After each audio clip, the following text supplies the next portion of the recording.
And a pleasant good evening to you and yours, and a welcome to the Brevard Sports Network. Alan Slaughter, Zinski, Logan Pettit, Jackson Robb, live from Richard Dick Blake Stadium tonight, where I do believe, gentlemen, this is the only top 10 matchup in the state of Florida. So we have the number 6 ranked by the FHSAA Cocoa Tigers taking on the number 10 ranked, I believe, by the FHSAA Seiminole Seminoles. Jackson, welcome. Logan, welcome. Gentlemen, Logan, as I look out onto this field tonight, yet another big game for one Ryan Schneider, his coaching staff, and the Cocoa Tigers. Yeah, well, I mean, it's totally by design, and he spoke on it. I mean, you play these games early in the season when you know you're a team that's going to make a deep run in the playoffs, and it makes those playoff games that much easier. Yeah, I'll tell you, I think this is going to be a great game. I'm reading the sign right now Seminole has out to run through. It says, Loco for Cocoa Dubs. This team wants to win this game. Cocoa wants to win this game. This is a game that went to overtime last year up at Seminole. Cocoa has played a lot of teams this year and come back and played and beat a lot of those teams that they've lost to in recent years, like Venice, Jones, St. Thomas, Aquinas. And this is another one on that checklist. I know that Cocoa wants to go out and, come back and win against that home against Seminole. I think this is going to be their best test, probably the rest of the season. And their toughest till at least the state championship game. Well, having a conversation with Coach Ryan Schneider, I was told that this is the best test they've had all year with St. Thomas. St. Thomas and Seminole are the two best football teams they're likely to face. And, well, a lot of people might be sitting at home going, well, Alan, didn't Treasure Coast beat them? Yes, indeed, they did beat them. But they were missing 5 of their outstanding players, 3 committed players, and that game was played in an absolute monsoon. They expect a much better game from Seminole tonight. All of those players are back, and I want to talk about a couple of those players because they've got one at every level. They've got a defensive lineman going to Duke. They've got a cornerback going to UCF. Their quarterback is an intelligent, athletic passer. He's going to the University of Pennsylvania. That's an Ivy League school, Jackson. You got to be smart to go to Ivy League schools, something I know nothing about. But I'm telling you right now, Coco's a little worried about him tonight. Yeah, this is a good football team, and they have a lot of talent spread across the field. It's not all isolated in skill positions. It's not all on defense. It's a team that spreads it out, and they got a good quarterback. They got a lot of good offensive pieces as well.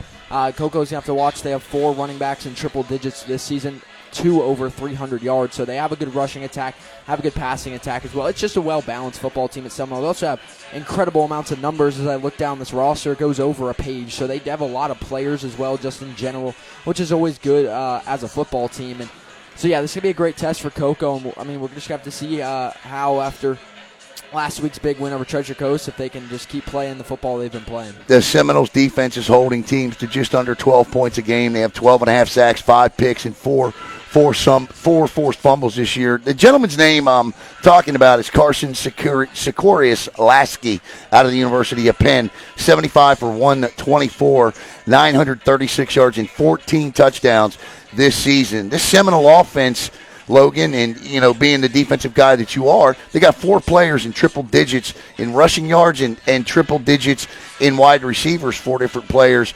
As a defense, talking to Matt Diesel tonight, he said, look, we're going to have to mix it up. We're going to have to play some man. We're going to have to play some zone. We're going to have to get creative on the defensive side of the football to kind of confuse them a little bit. Yeah, absolutely. And, I mean, it's going to be tough to confuse a quarterback that's committed to Penn. You don't go to Penn by accident. Right.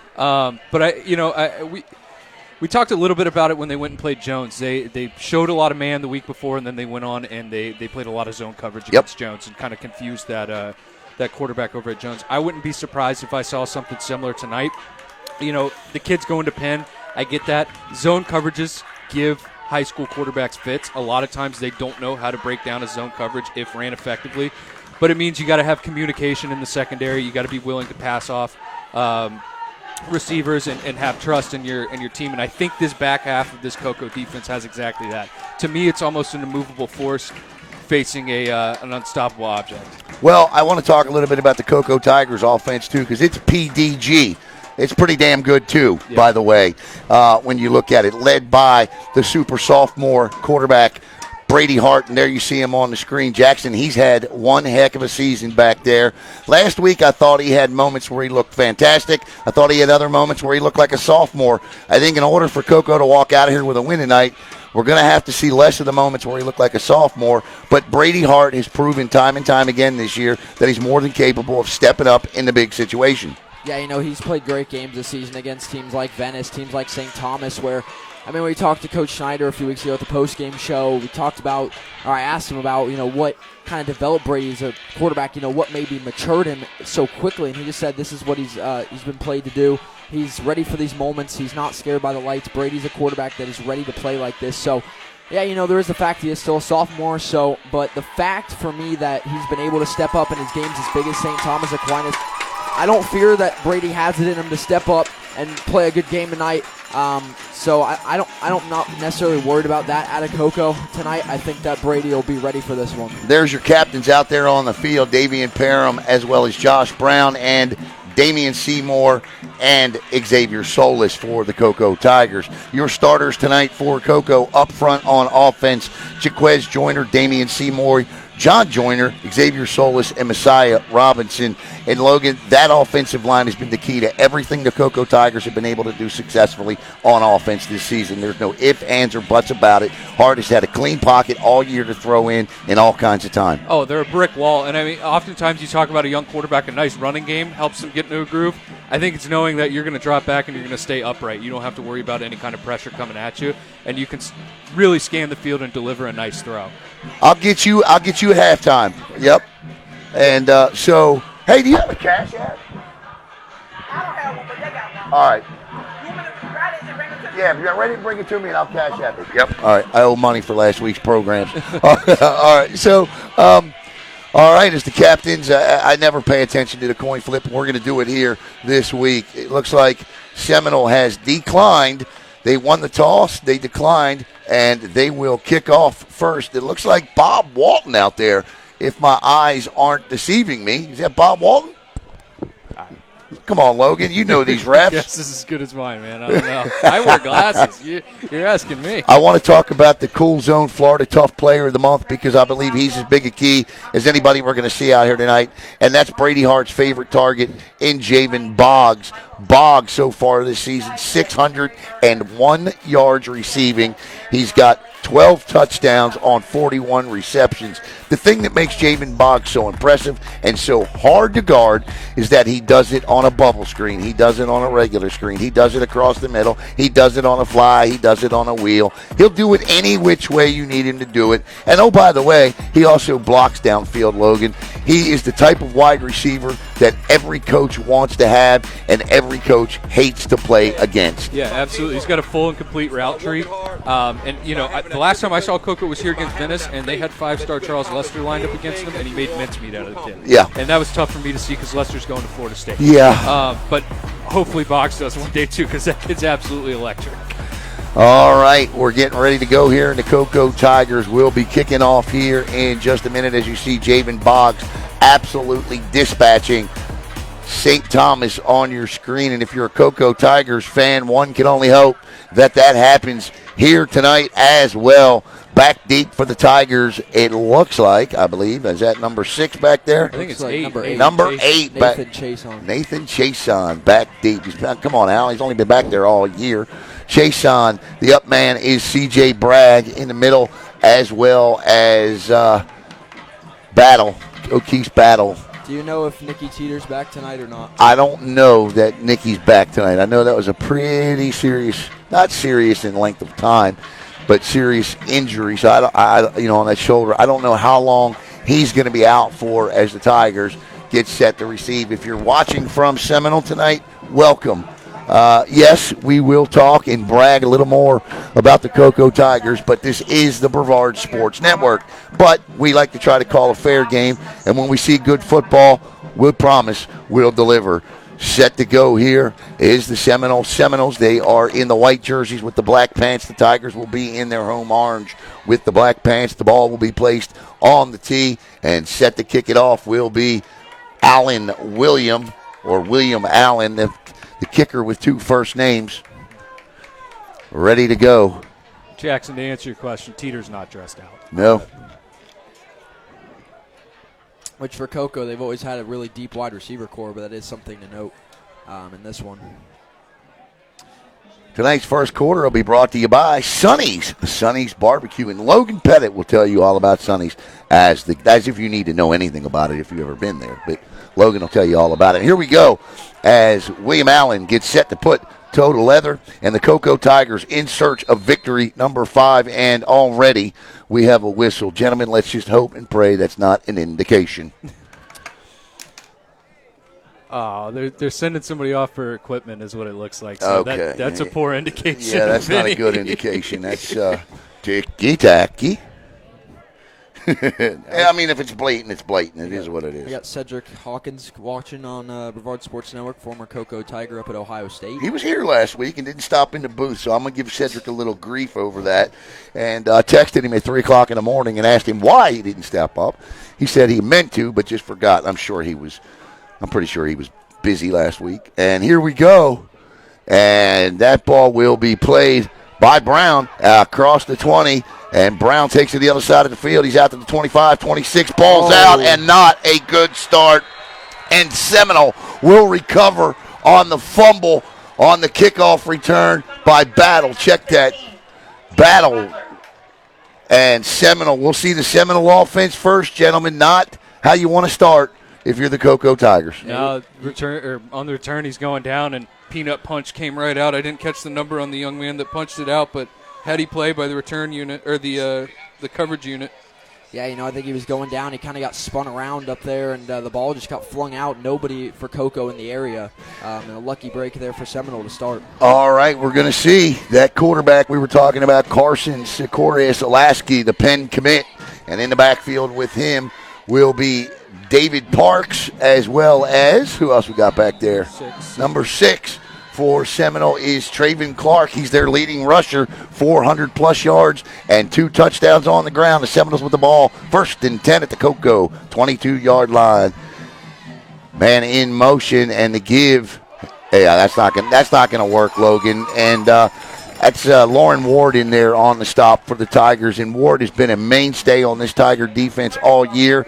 Ward leads the team in tackles for a loss. He came in with 10. He's now got 11. This is a team that's got 28 sacks this year. They get in backfields, Logan. Yeah, they saw something on film, too, because they stacked that right side of the offensive line. They must have known that they're going to – if they give this formation, that's the way they're running the ball. And you're going to see it right here. Look at the wide gap between the nose and the backside defensive end. Again, the motion, and quarterback does. And again, same play, Lauren Ward back in there. Lauren Ward now with 2 tackles for a loss, and it'll be 3rd and 16, Jackson. Yeah, I don't see the point there for Seminole. You run the exact same play to a great defensive lineman who got you once. I don't see the point in doing it again, but Cocoa was ready for it, as Logan said. They were shifted off, and they got him right for another loss, and that's now a cumulative 4 yards loss in 2 plays. Here we go, 3rd down and about 16 for Seminole. The thing that impressed Matt Diesel about this quarterback, Carson Sikorius-Lasky, was his footwork. He said he's very patient, very heady, knows how to step up into a pocket. He's going to do it here. Throws wide open, and that is complete to number 4, Michael Key. He's their leading wide receiver. Easy peasy lemon squeezy for Seminole. Coverage was off on that, Logan. Yeah, playing off coverage. I think they thought they would be able to get there with 4, but so they dropped everybody. A little too off coverage there, but they did not give up the first down, but obviously Seminole's going to go for this. 4th down and about a yard to go here. Big 4th down for Seminole. I don't like that if you're Seminole, I don't like you're in the shotgun here. No, I don't. Yeah, and there you go, Jackson. It looks like they may take a timeout here. Just to make it's a big opening drive here. You got to get points off turnovers. And they're going to go for it. Oh my! Cocoa, guess who? 4-4 Lauren Ward on 4th down. That kid's a freak, man. That kid's a freak. They came out in underfront is what they were running. They were running a weak side nose in the last 2 plays. And that run game, if they're going to continue to stick with that, they found something. Watching this film against Seminole, and it's going to be tough sledding for that run game. Yeah, so far I feel like on the opposite side, I don't know if Seminoles watch any film on Cocoa's defense. They've gone at Lauren Ward 3 times. As I said, I didn't like being a shotgun, and second of all, you saw Cocoa show blitz. They could have made a switch there. They didn't. They decided to run right at him, and all those came together for another tackle for loss, and Seminole Coco's defense goes and takes the ball right back. 1st and 10 for the Tigers. Quarterback Brady Hart on first down. 4 wide receivers underneath, tucked in, and that's Boggs. Surprise, surprise. The American Air and Plumbing Cool Zone Florida Tough football player for the month of September makes the first catch, hits for 12 yards and a first down. The Tigers' tempo is always what impresses me, and what I mean by that is the tempo with the limited mistakes this offense makes. They're going to have 4 wide receivers, they're going to have a back in the backfield, and really doing a good job over the last couple of weeks has been Addison Lane. He's been awesome. Also back there is Malachi Coney. It is a 3 wide receiver set now, with Coney and Lane in the backfield, Boggs between them, and in motion, and the give is up the gut. Good run by that was Coney. Yeah, Malachi Coney up the middle. Coney having a much better year this year than he had last year. Coco's running game last year was really hit or miss. It was hit at the best time of the year. Anthony Bridgewater, you'll remember, against Bradford in that fourth quarter, carried this football team to a state championship. That was the semifinals, and Coco's offense a little out of sync right now. Guy late checking in, 4 wide receivers, double split equally to each side. Hart wants the ball. He's got it, looks, stops, throws, tipped, and incomplete. That'll bring up 3rd down, Logan. Yeah, I like what they did there. They put Boggs in the slot. It looked like they have 0-1 Birchall traveling with him. On the first play, when Boggs had that nice play, pitch and catch, he was on him on the far side of the field, and he's come back over. So I think they're trying to get him on different mismatches and different situations here. All right, 3rd down and 4. Obviously, Cocoa not going to go for it here, although the way their defense just played, they could, it really does open the playbook up a little bit, having that type of confidence. And Seminole late with personnel here in Hart in a 5 wide. Yeah. Force Birchall off the field. 5 wide receiver set now, no backs in the backfield. Watch Boggs all the way out here on the near side. Yeah, man-to-man here, it looks like. You see Seminole starting to drop. Yeah. And that's going to be enough for a Cocoa first down, because it was 3rd and about 5, maybe 4.5, 4 3/4. We'll see how big the feet are of this man, and that's a first down for the Cocoa Tigers. They'll have 1st and 10 at their own 41-yard line, and now we'll see if they stick with the 4 wide receiver set. They do. 5 wide receivers. It'll be Boggs split near side, closer to us. C.J. Bragg in the slot, so to speak. And looks, fires, throws underneath, wide open. C.J. Bragg. And that was a great play by Bragg. He ran a quick curl. He was covered, and then he leaks out, and right as he cuts out, Brady hits him in stride. That's why he was wide open on the curl. He was covered, he leaked out, and that's when he hit him in stride for the big game. I think that was a choice route. He had the option to sit down, saw it wasn't open, whip back into the middle of the field. Good route. As heady as these quarterbacks are, so are these wide receivers.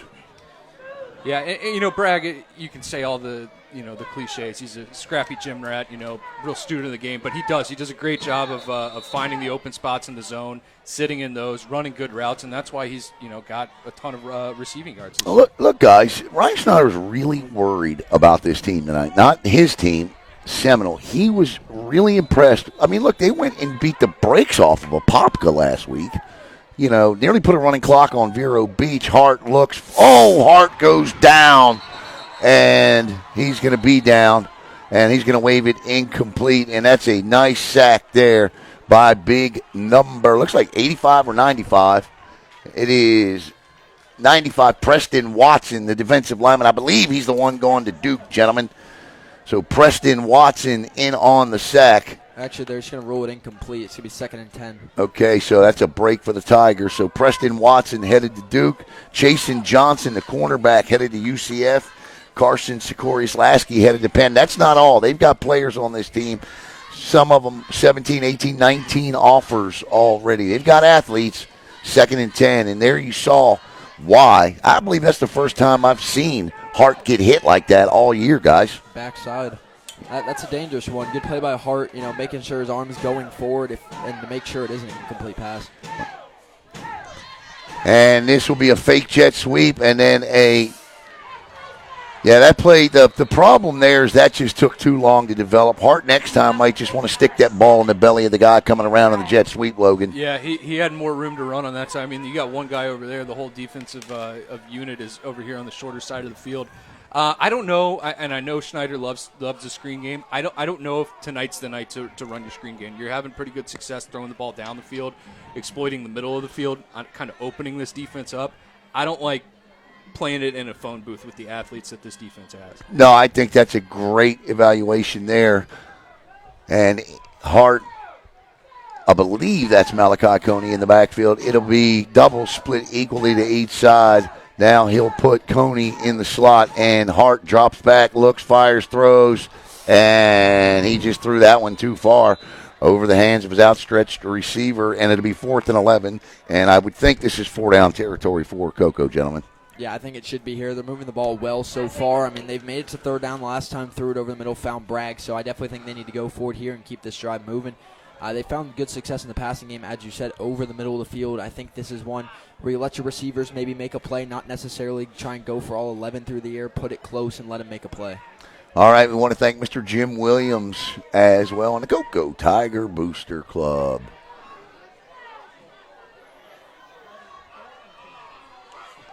Hart, 4th down and 11.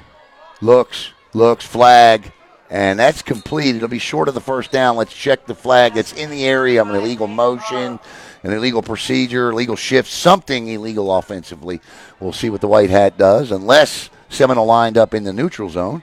And let's see what the call is. And we're going to get a sideline warning, and that will be a turnover on downs, as that ball was well short of the 1st down marker.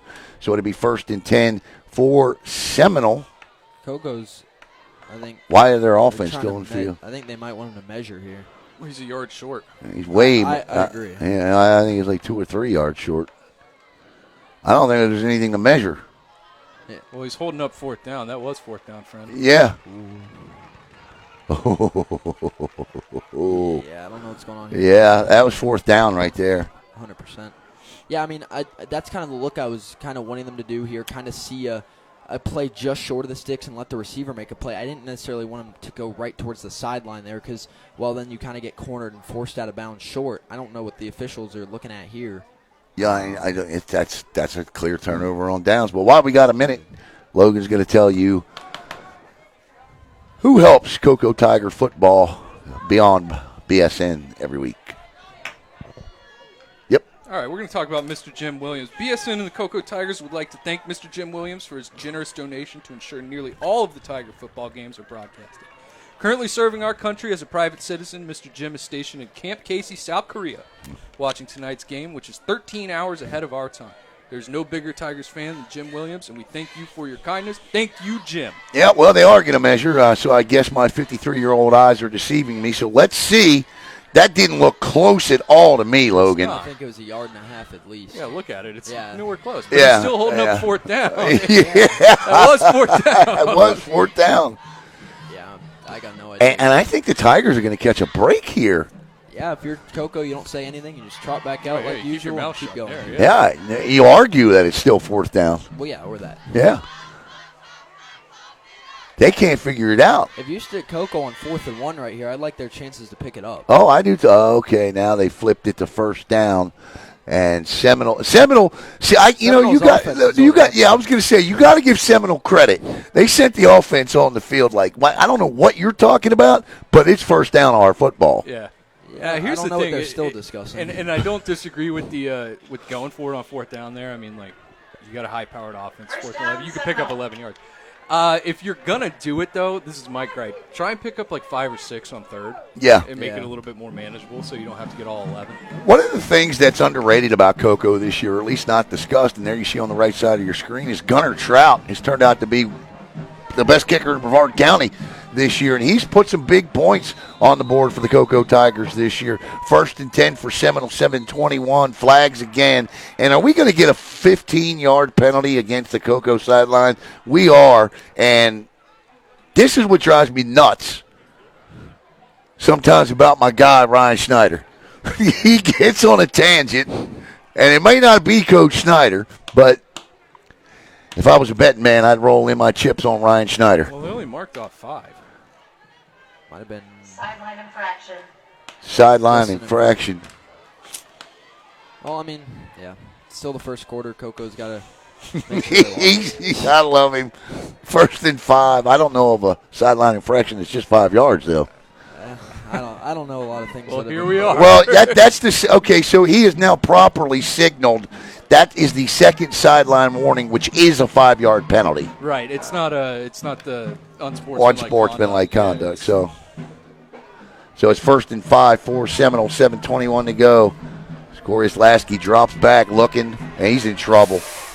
And gets out of trouble, and he just lost one up out of bounds. And he's out of the pocket, so that is not – I don't see a flag. Is there a flag? No, there's no. There's no intentional grounding. He got out of the pocket. Now, 2 years ago, that's a penalty, but high school football changed that rule prior to the start of the last season where a quarterback could get outside the pocket and throw the ball away. They never used to be able to do that. From that point on, that would be intentional grounding.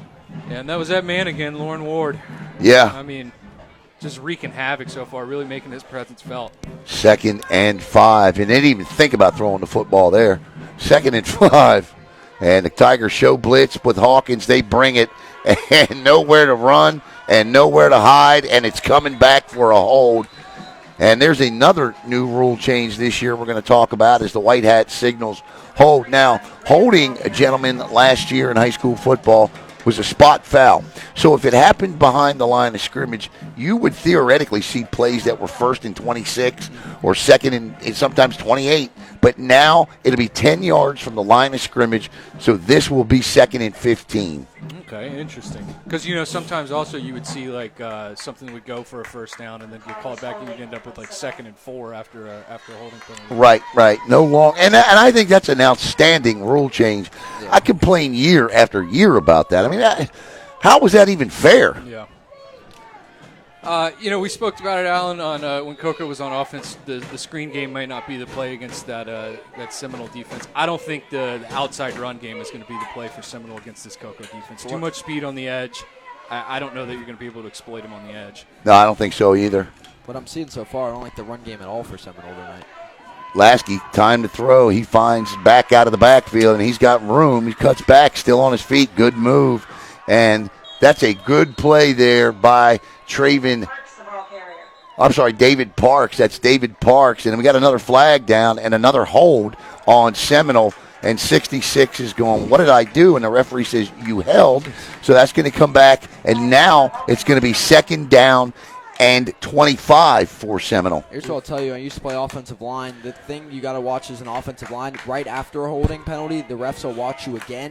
You got to make sure you don't make the same mistake or hold again, because once they get you once, they're going to make sure you're not consistently doing it. There you go. And I think the most incredible part about what you just said was when I used to play offensive line. Yeah. What do you think of that, Logan? Wow. Right? Yeah. There you go. You know who his quarterback was? Who, him? Yeah. Oh, it was Flores, wasn't it? No. You're older than Flores. Who was it? Brady Hart. It was Brady. I remember you saying that. Yeah. I knew that. Yep. I'll tell you where you get got, too. I played offensive line as well.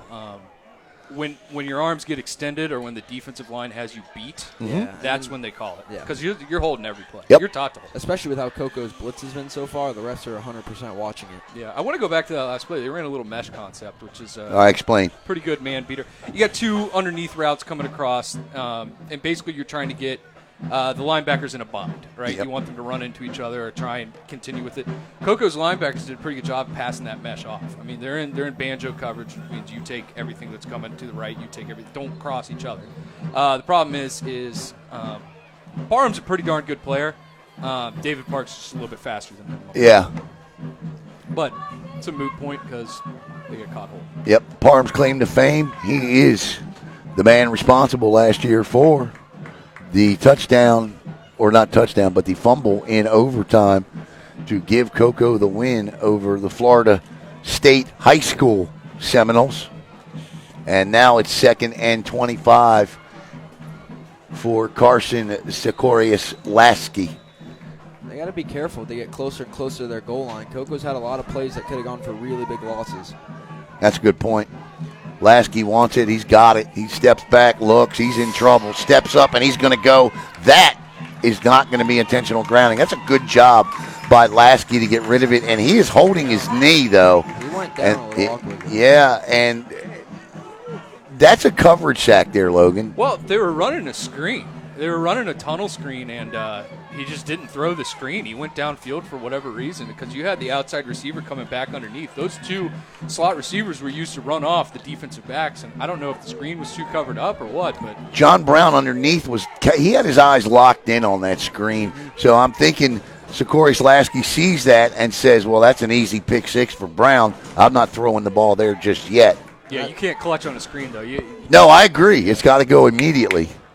So this is going to bring up third down and a trip back to Seminole for a first down. 6:16 to play in the opening quarter. No score between the Tigers and the Seminoles. Lasky wants it. I'm not going to call him Sikoris Lasky all night. I'm just not. And we got whistles. And do we have a delay? That whistle comes from the back judge. We do. And that's going to be a 5-yard penalty, and it's now going to be third down and 30. Here's the issue on this one. As I said about watching their goal line, the fact is here, the times Lasky has had to step up in the pocket, that's where Coco's been all over it. They've been able to generate pressure. The problem is the times that he's been able to get away, he's got to have room to scramble. If you try and scramble here, you're going to be in some trouble. So they're going to have to roll him. You're right, Jackson. They're going to have to roll him right to try buy him time. He either tends to drop deep or he steps up in the pocket. And stepping up is getting him swarmed. Davion, Hawkins, Ingram on the outside there. Samadrea, Hawkins. Coco playing deep. Yeah. They're not going to give up the first here, and they're just going to run it smart. That's going absolutely nowhere. It'll be fourth down in 27. And now, Jackson, as you were saying, the goal line situation really comes into effect because, A, if he gets this punt off, Coco's going to have outstanding field position. Standing at his own 50-yard line, it's going to be Nathan Chason, or about his own 45, but in the end zone to punt here. And this is where you can pick up 2 quick points. Yep. We get an update from Coach Blue at the end of the first quarter. Heritage and Fort Pierce Central are tied at 0. That's a shock. I thought Heritage would go down there and blow the brakes off of them. I said that could be a trap game. I don't see Heritage losing it, but I could see it being close. And Coco's going to play for the return here. Chason lets it bounce at the 40. Leave it alone, and he does. Just bounce it back that way. Yep, and that'll take a Coco bounce. And the Tigers and Brady Hart will have their best field position of the night to take over. It'll be 1st and 10 for the Cocoa Tigers. 5:22 to play here in the opening quarter. No score.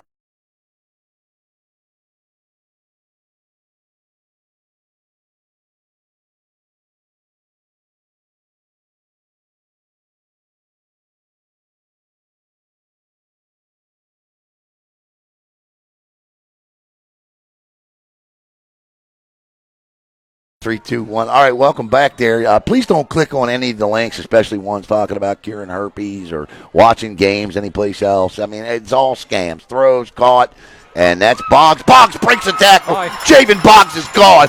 Touchdown, Cocoa Tigers. And with 5:13 to play, it's Hart to Boggs for 41 yards. Guys, that's the connection. Boggs was bracketed. There were 2 men covering Boggs. Double covered. He does a great job on that return route or that comeback route. He attacks the ball coming back to it, and he does an excellent job of giving separation from that. Once he gets in the open field, he's gone. Yep. I mean, that's what we talk about Boggs' talent just by himself making those plays. That's a short 10-yard out, and he breaks 2 tackles, calls the defenders to knock off each other, and then just goes. He uses his legs on that one. That wasn't a play that was designed to go for a touchdown, but it did, and that's what Jayvan Boggs can do, and it's 13th of the season, more than double almost anyone else in Brevard. Boggs with 51 yards on 2 catches tonight and a touchdown. Gunnar Trout on for the extra point to kick us up, and it's good. And the Cocoa Tigers, what a long drive. 1 play, 41 yards. Hart to Boggs. You've heard that a time or two. To be precise, that is the 13th time you've heard it this year. The Tigers lead it. Did he make that? They put her hands up, I thought. I thought it was good. Yep, 7-0. Cocoa back with the kickoff in just a moment.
All right, welcome back here, Seminole. 1st and 10 at the 20 here.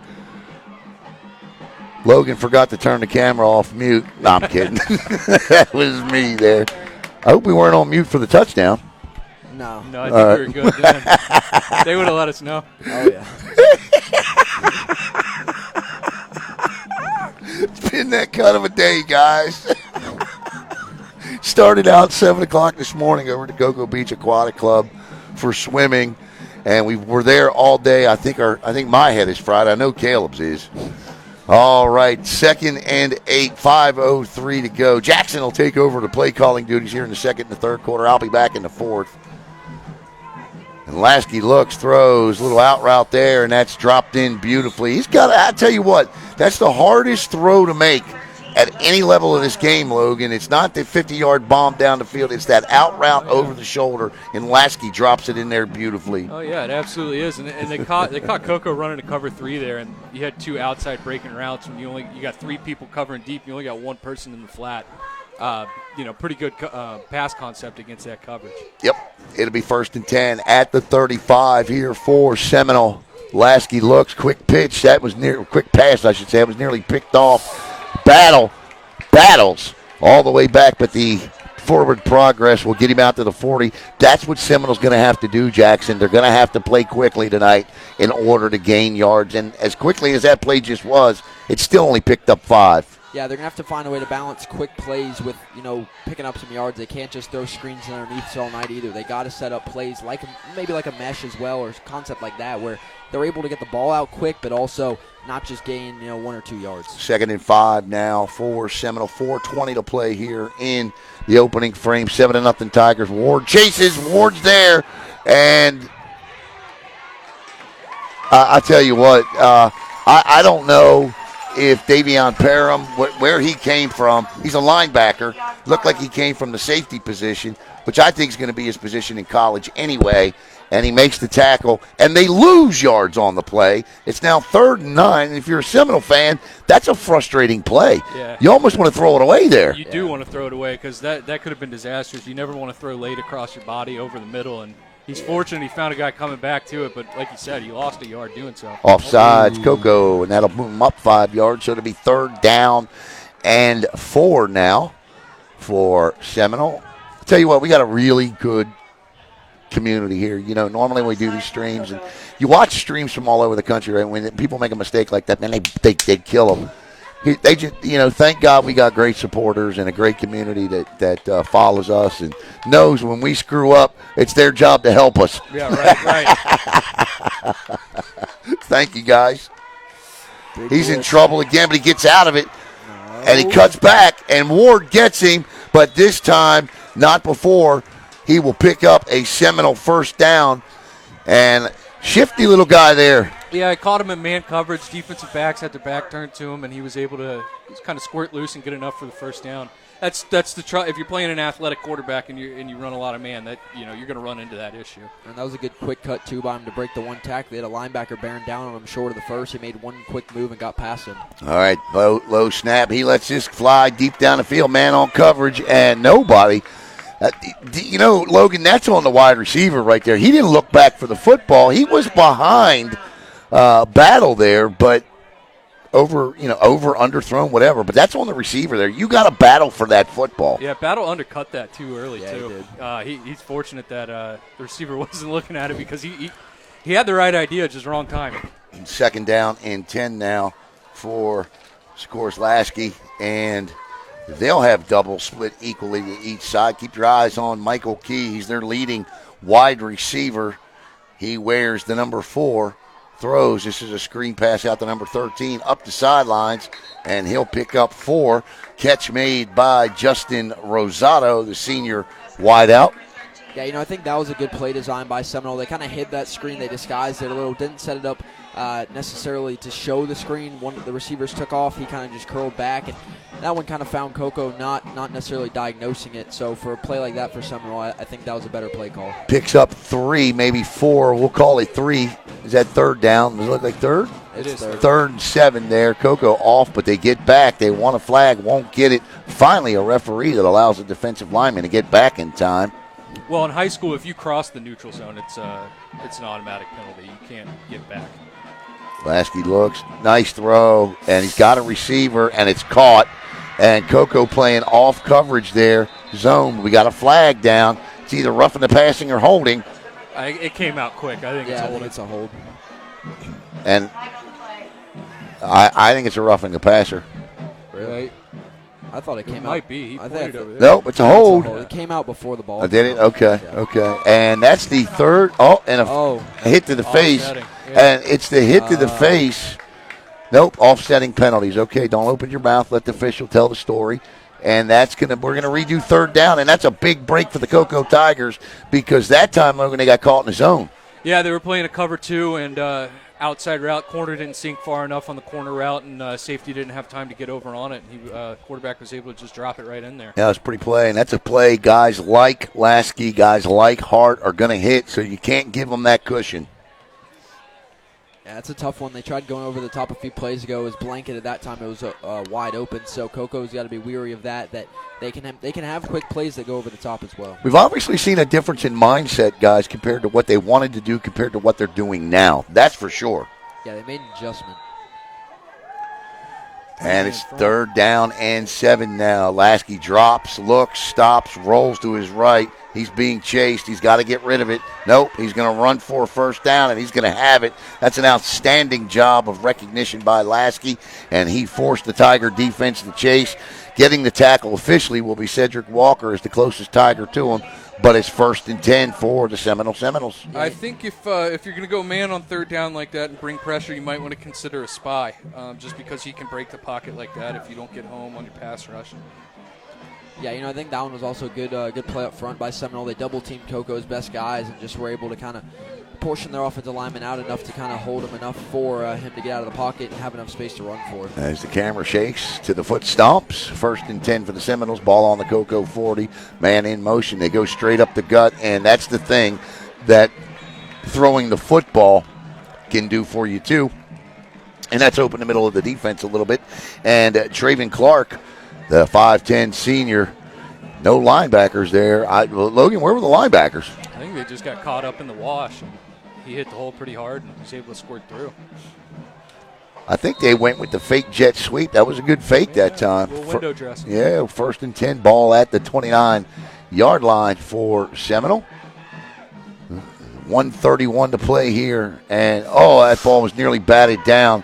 And nice little screen pull. Well, that's just a quick out. That's not a screen. That's a quick out. Comes back to the middle of the football field. Does Michael Key, the 6-foot, 195-pound wide receiver. And we've got a Tiger down. And so we'll turn the camera away. We don't speculate on injuries. I'm not a doctor, nor did I stay at a Holiday Inn last night. Your thoughts thus far to this point, Logan? Yeah, it looks like Seminoles found something doing a little dink and dunk action. It's kind of opened up some of the further passing game and the run game as we saw in the last play. But that's kind of what they've got to do. Little quick outs, little quick nows, things like that, and have your receiver just turn around, get 3 or 4 yards, and stay ahead of the chains. Jackson, as you get set to take over play-by-play duties for the next 2 quarters, what have you liked thus far to what you've seen to this point? Yeah, I like how Cocoa came out offensively and defensively. They looked strong. They looked in control. I like what Seminole's done now. I think they've made good adjustments after the first few drives, went for cumulative negative yards. And now they've come out in this drive. They've definitely made changes to the play calling. They've emphasized making quicker plays, and that's got them all the way down the field inside that Sonny's Barbecue red zone. So for Seminole, I like how they've switched up the play calling. Outstanding. And as Jackson alluded to, the ball is indeed inside the Sonny's red zone. Sonny's Barbecue red zone. As Lauren Ward comes off the field, you're glad to see him come off on his own recognition. Don't be surprised here if he turns around and hands the ball off to Rodney Grant right where Lauren Ward was. Wise decision. And the Cocoa Tigers defensive line shifts. Samadrea Hawkins jumps in, and they're going to throw here.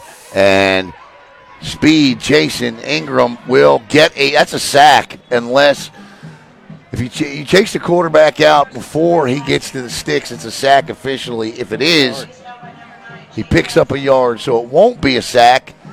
It'll be 2nd and 9, tackled by Javion Hilson, who is just as much of a – we haven't called his name yet tonight, but he's every bit as effective as Lauren Ward has been.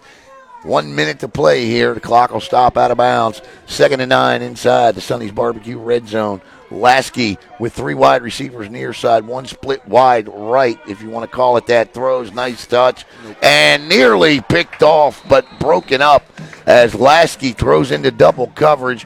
We'll get the Tiger that leapt to knock that one out of the air. And that's just a good defensive play there, Logan. It looks like by Chason, I believe, who knocks it away. Yeah, that's what you want to do. You're playing 2 high safeties. Safety's got to get over the top on the deep ball, and then you're in a situation where you got 2 defenders for 1 pass catcher, and that was drawn up perfectly. Good play by Chason. 3rd down, and if Seminole has a kicker, and I believe they do, William Allen, we saw him kick off pretty good the first time. I would imagine this should be, if the Tigers can hold here, they'll force a field goal attempt. And Lasky with the 1 back in the backfield. I believe it's Grant. 3rd and 9. Seminole. Lasky looks. Quick release. Throws. Up in the air. Is it picked? Nearly picked off.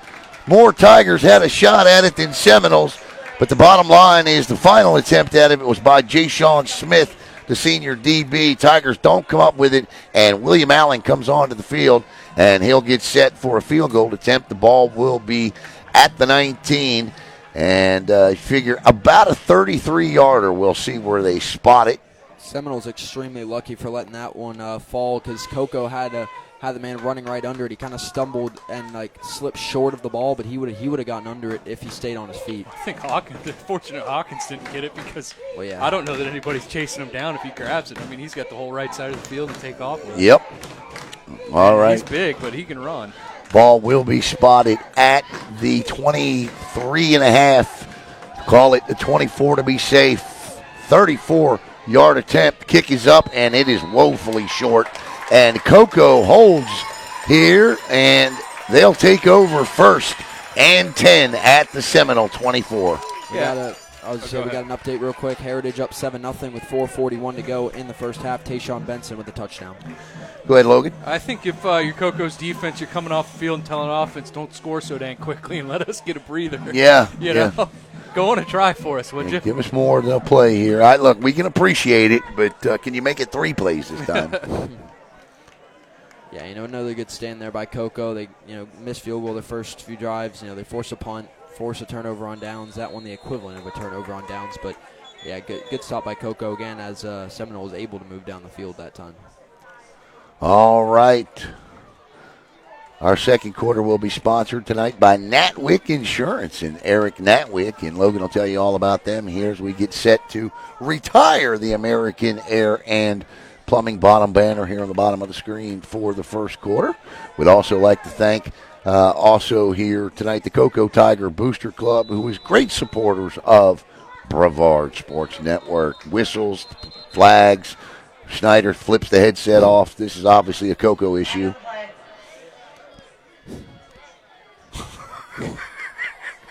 You can just tell by his body language. Yeah, I'll tell you what, he looks good. He's lost a lot of weight. He has. I've noticed that. Yeah, he's lost a lot of weight. He looks really good. False start by the Tigers, and that's not going to make him happy. Yeah, the hands on the hips there, just looking at his guys. Yeah, there's just another. There's another 10 pounds.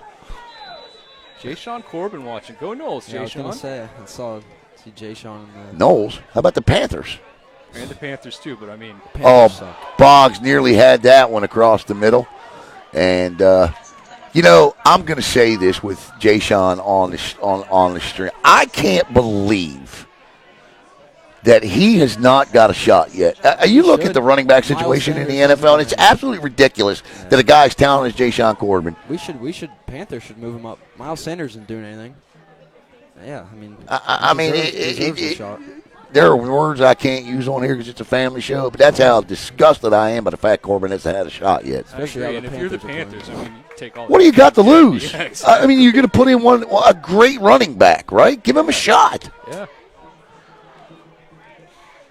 2nd down and 15 for Hart. 3 wide receivers to the near side. A 5 wide receiver set. Hart rolls, gets out of trouble, throws, flag, and that ball will be incomplete. Let's check the flag, though, because it could be defensive holding. And they're going to get one on Cocoa. Yeah, that's going to be on Adam Franco. And so it'll be interesting to see what happens here. And the near side sideline official is not having Cocoa and the mouth tonight. No, they're not. And I think you're going to get a defensive holding or That's a what I pass was gonna interference, say. and then you're going to get – so it's not going to offset because you had a live ball and a dead ball foul. So they'll mark each one off. But He's right. Jayshon's right. His time is coming. Absolutely. Some of the best interviews we ever did were with Jayshawn. Trust me, whenever he gets a chance in the NFL, whatever team gives him that chance, they'll. He's definitely not going to disappoint. There's no way. For someone who asked if it's a third quarter, it's still the first quarter of play here. 28 seconds. Yeah, to go. 28 seconds to go here. And what was the first flag here? Holding. I believe it was holding on the I think defense. it was defensive. It was thrown in the. defensive holding. Yeah. And so that's an automatic first down. And then they're going to get an unsportsmanlike. Oh, no, it on was they were Seminole. both on Seminole, and you're going to get both of those fouls because, like I said, Wow. it's a live ball and a dead ball foul. I guess that's why Franco clapped. So, Jackson, you and I owe Coach Franco an apology, but I'll take care of it for both of us. Coach Franco, we're sorry. And so. Guilty by association. Right? Guilt by association. Standing next to Snyder. Well, I was going to say he was staying. So we got a comment. They said the flag is on the defense because he stepped over the wide receiver. I got you. Okay. So thank you very much for your help there. Appreciate that. 1st and 10 and 28 seconds to go here. Jackson's chomping at the bit here. This is first quarter's taking forever. Jackson keeps looking at the clock. It's coming. All right. We got two backs in the backfield. It is Lane and Malachi Coney with Bragg in the slot on the far side. No, that's C.J. Bragg. And Boggs split wide right. And we're going to they're going to pull another player off for, I think, equipment on Seminole. Cocoa. Cocoa. It's going to be Bragg. Bragg. I mean, he must be the guy in charge of the uniforms for the FHSAA. Well, I'm glad they're hitting the hard-hitting issues. I mean, come on, guys. Unless it's like a mouthpiece First issue. quarter's been 45 minutes. Our first half at Bayside last week was an hour. Yeah, and look at this run. It's a first down. Malachi Coney. He could have gone to maybe the distance, but he could have picked up at least another 10, but tripped up on himself. No doubt, and the Tigers will rush it back to the line of scrimmage. 21 seconds. The clock will stop to move the chains. 15 seconds. And the Tigers, if I were the Tiger, I'd just take this to the second quarter. I wouldn't force anything here. 1st and 10 ball, dead on the midfield stripe. Hart with a little swing pass to Lane. Lane at the top of your screen. He'll be racked up and stopped, and that will take us to the end of the first quarter. With your score, the Cocoa Tigers 7, the Seminole Seminoles nothing.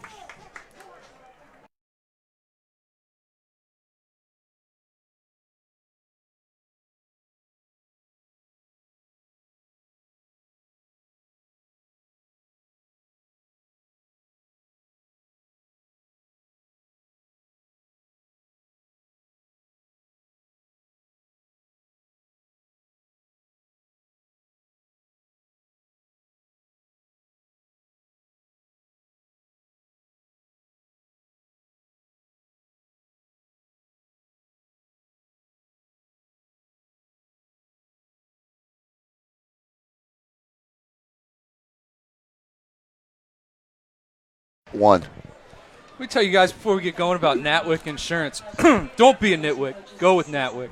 The Natwick Insurance team is ready to help you with your home insurance and any other personal or commercial insurance needs that you may have. Natwick Insurance, Inc. is a trusted choice, independent insurance agency that provides insurance solutions with a personal service. All right, we'll get Natwick on the bottom of the screen. And here to describe the second quarter action to you, he was a super sophomore last year. This year, he's just a plain old junior. Jackson Robb. Jackson?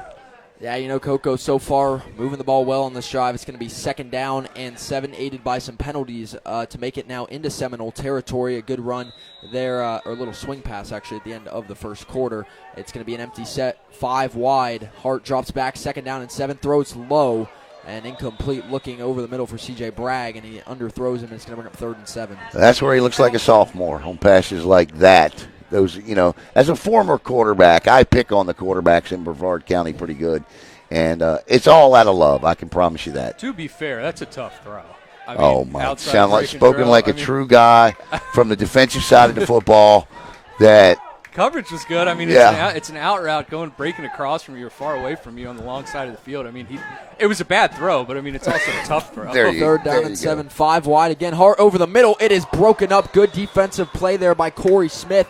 And that one could have been a huge play by Cocoa, but it gets broken up right out of the hands of Boggs, and that's going to bring up 4th and 7, and Cocoa is going to be forced to punt for the first time tonight. Yeah, it's interesting they're going to go with the punting unit. They went for it for a 4th and 11 on their side of the 50 earlier in the game, and but like you said, I mean that was a 50-50 play, Jackson. If Boggs gets that one down, he might go for 6 again, and defensive back came in and made a nice play on the football. Yeah, I mean, that was just a quick play, knocking it right out of its fingertips. And now on 4th down and 7 in Seminole territory, Cocoa will have the punter out there, Gunnar Trout. And we talked about him earlier. Got a good leg, and he's going to get this one away. Good spiral, kick it away from the return man. He's going to take a backspin. That's a Seminole bounce. Cocoa's got to grab it. I don't know why they're letting it roll. I think we saw that last week too, Logan, where they let it roll the other way. Yeah, if it's going back towards you, you want to down it as quickly as possible. You don't want it to keep rolling. don't be a nitbit. Use Natwick. I like it. That? I You like that. I Let's like hope the that. fine folks at Natwick Insurance like it too. Yeah, well, I'm sure they do. Eric Natwick, get well. My man had a rough injury, man, on a golf cart accident. I'm telling you, you don't think golf carts can mess you up? Oh, they will. Ask Eric Natwick. You think he's got insurance? You can too with a free quote at www.natwickinsurance.com. There's my man Logan on the reads. Love it. First down and 10. Seminole now at their own 29-yard line. The last drive moved solidly into Cocoa territory where they missed a 33-yard field goal to keep the score 7-0. Split backs to start for the Seminoles. 2 receivers near, 1 far. They'll move one of the backs right up behind the offensive line. They'll hand it off up the middle, and he's going to get nowhere. Again, a 1 on that one as Cocoa's front still gets through to make the play. That was interesting motion there. We've seen a lot of 2-back, split-back stuff, but they motioned him up for an insert lead block, instead getting him closer to the line of scrimmage to hit that hole quicker and not allow those linebackers to scrape instead of coming from depth. Cocoa diagnosed it, made the play. 2nd down and 9. Seminoles at their own 30-yard line.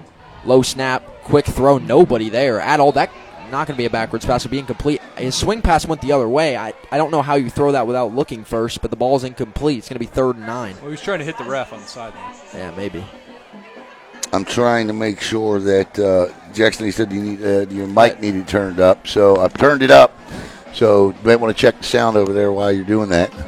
Yeah, I did before. What's the flag here? Flag is thrown. This could be intentional grounding. I'm not on purpose by him to throw it away, but Yeah. there was nobody there at all. I don't think it reached the line of scrimmage. No, It didn't either. That's exactly what this is intentional grounding, and that's a loss of down, Yeah, and that'll back them up.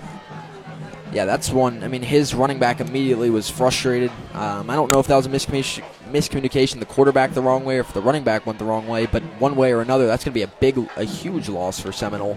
And that's going to bring up 3rd down and 19 at their own 20-yard line. And we've seen Seminole be backed up in 3rd, 2nd, and very long territory and plus yardage. So now it's going to be actually 4th and 19. Well, that's what the marker says. Yeah, well, with the loss of down. Yeah. Yeah, you lose it down there. Seminole has their offense on the field. I would not advise them go for it here. But Yeah, I think they just realized they lost the down, and it's also play clock's going to be running here. Got to be careful. Okay, Eric Pierce, we got the 2 best trash talkers in Brevard County on the feed tonight, Jacob Sams and Eric Pierce. Love them guys both, man. They can really get it going. Eric Pierce wanted to know, what's the score of the number 1 team in America, Titusville High School football tonight? That's a game I'm really interested in. Them and Calvary Christian before they play Cocoa. High snap, punt. A very high one. That's a great punt. Very good. Cocoa getting away from it, and Seminole down it. Cocoa will take over 1st down and 10 at their own 43-yard line. Good job by Cocoa tonight on the coverage, getting away from the ball. And I say that because I've seen a few times this year where teams get dangerously close to really letting that go. That's their core. That's an athlete out. Yeah, that's not their David kicker, Parks. punter. I thought that was Michael Key. It's Parks. Now, to be it's fair, Parks. he is listed as the punter on the roster. Yeah, I mean that was a heck of a punt. Spiral, beautiful kick. There's the score update. 7-0. Calvary Christian leads Titusville. Well, there you go. There you go, Eric, the number 1 team in the country. Want to say hello to Chris Bonanno, and as always, I encourage you, if you are a weather buff like myself, to please follow Space Coast Weather. Chris does a terrific job. Luckily tonight, not as near as rainy as last week. As a handoff up the middle, Malachi Coney breaks through. Coney first down and more, and that's going to get inside the Seminole 40 as they start out the drive going straight to Coney for a gain of about 20 yards. First down, Tigers. And you know me, guys. Logan, you know me. I'd love to be able to effectively run the football. And if Cocoa can do that just like that for the rest of the year, now they're going to pick up 30 yards on every play, but if they can keep defenses honest like that, can you just imagine how much more effective that wide receiving core can become? Well, you said it. You don't have to be a great running football Right. team. If you can keep teams honest, though, and keep them, it's a threat that you can run the football. Yeah. Then, yeah, that's going to absolutely open up that passing game even more. Yeah, the pass can complement the run well. The run can complement the pass. Both can make an offense better if you can do both effectively. And Coney there for a big gain of 20 sets up. 1st and 10, Cocoa at the Seminole 36. Fakes the jet sweep, hands off underneath yet again. But Seminole on top of that one, it's still going to get him about 3 on first down. Once again to Malachi Coney, and that's going to bring up 2nd down and about 7. It's the same play. The same play they ran back-to-back, and that's a staple of Coach Schneider's offense. It's dart. It's basically power, but you're pulling the tackle instead of the guard. As they mark it here, give him 3. 2nd down and 7, Cocoa at the Seminole 32-yard line. 10-17 to go in the second quarter. As the Tigers look to move down the field and get back in the end zone possibly on this drive. Seminoles defense trying to make a stand. Is there a flag? I don't think so. I mean, there was. Yeah, there unsportsmanlike I didn't conduct. see it on Cocoa. Yep, well, I didn't either, but it's going to be on Cocoa, and it's going to back them up 15 yards. And I won't blame anyone this time. nope, me either. But it's going to be now 1st down and 25 for Cocoa, back at their own, or at the Seminole, rather, 47-yard line. Jim, I'm looking at the screen, buddy. It looks pretty good. How's it look on your phone?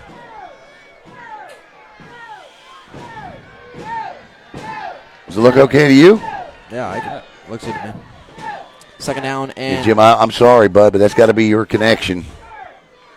2nd down and 25 coming for the Tigers back at the Seminole 47-yard line. As now Schneider out, I believe, talking to the officials here.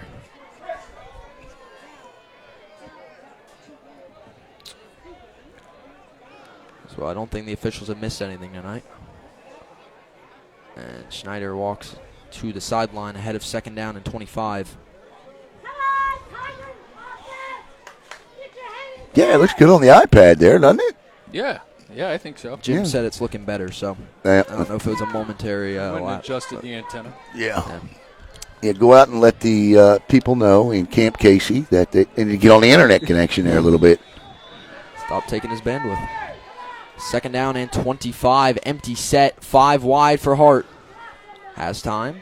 Pocket collapsing, and he's going to get dropped for a big loss there by Seminole.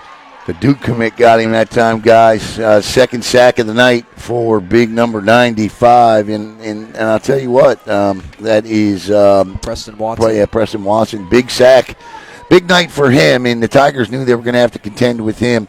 Look, at this level, you can limit at the college and the NFL level sometimes, but at this level, guys that good are going to get their plays. Oh, absolutely, and he does a good job of converting. I mean, he's a big kid. He's going to play. He's going to kick inside at the next level. They got him at DN, but I mean, he'll play like a 3 technique at the next level. But he does he's got good get off, and he converts that speed into power, and that's what's got him both of those. We're going to see what they got for 30 yards. Play fake. They go with a quick screen underneath, trying to let him make something happen there, but that's only going to get him 5 yards back, and that's going to bring up about a 4th down and 28. So Cocoa. Here's what I think Cocoa needs to do here. I think, and they're going to do it. I was going to say they need to play a little bit of field position here, flip the field, and try to pin them back deep and let that defense, Logan, go back to work. Yeah, and they had a nice little breather. They're ready to get back on the field, and that's been what's the shining star of the game. I know you had the big play, and you've moved the ball relatively well offensively, but your defense is winning you this football game right now. Go pin them deep and make them. Punt it to you. 4th down and 27 for Cocoa as they're getting set to punt. Trout back. Seminole brings it. There's a flag on the field, and that punt only going to get down to the 26-yard line. And again, we saw a flag come in. Schneider does not look happy, so I'm going to guess it is on the Cocoa Tigers as look for the call here. 8:36 to go in the second quarter. 7-0 Tigers. We're going to step aside. We'll be right back to let you know what the call was.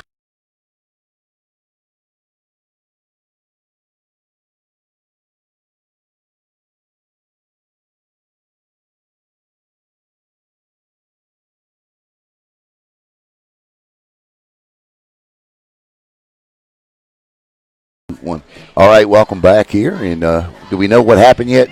I don't think so. Okay. I haven't seen it, but they're going to mark it forward 5 yards. So it's on Cocoa, 5-yard penalty. So first down and 10, Seminole at their own 30-yard line. As the Seminoles, and yet to get on the scoreboard tonight, missed a field goal earlier on. But besides that, Cocoa has had a lot of plays for a loss defensively. First down and 10, Seminole at their own 30. Play fake, quick throw out, cutting back inside. That's going to be a gain of about 5 there by Seminole on a quick throw. Second down coming up. Yeah, nice little RPO action on that. They've had the run, and he was coming back. It wasn't quite a tunnel screen, but like a quick comeback, and that's exactly what they've kind of had their most success on. Seminoles withstood the storm, and it's only 7-0. It could be a lot worse. Seminoles withstood it. We've got us a football game. Second down and 4 now for Seminole at their own 36-yard line. Trips near side. Lasky, play fake again, stepping up. He's going to try and take off, but he's going to get taken down by the ankles for a loss of 1. It's going to bring up third down and 5. I think that's the big man, number 4, Davion Hawkins, Ingram in there. And what an athletic play to grab him by the ankles, Logan. Yeah, and if he didn't, I mean, he's picking up 10 to 12 yards and an easy first down. Great job by the defensive lineman to get off your block quickly and go ahead and stop that before anything happened. Heritage heads to halftime up 7-0 over Fort Pierce Central. Third down and 5. Trips again near side for Seminole at their own 30. Quick play, fake throw, screen, and it's going to get blown up almost. Breaks a tackle, runs back into the defender.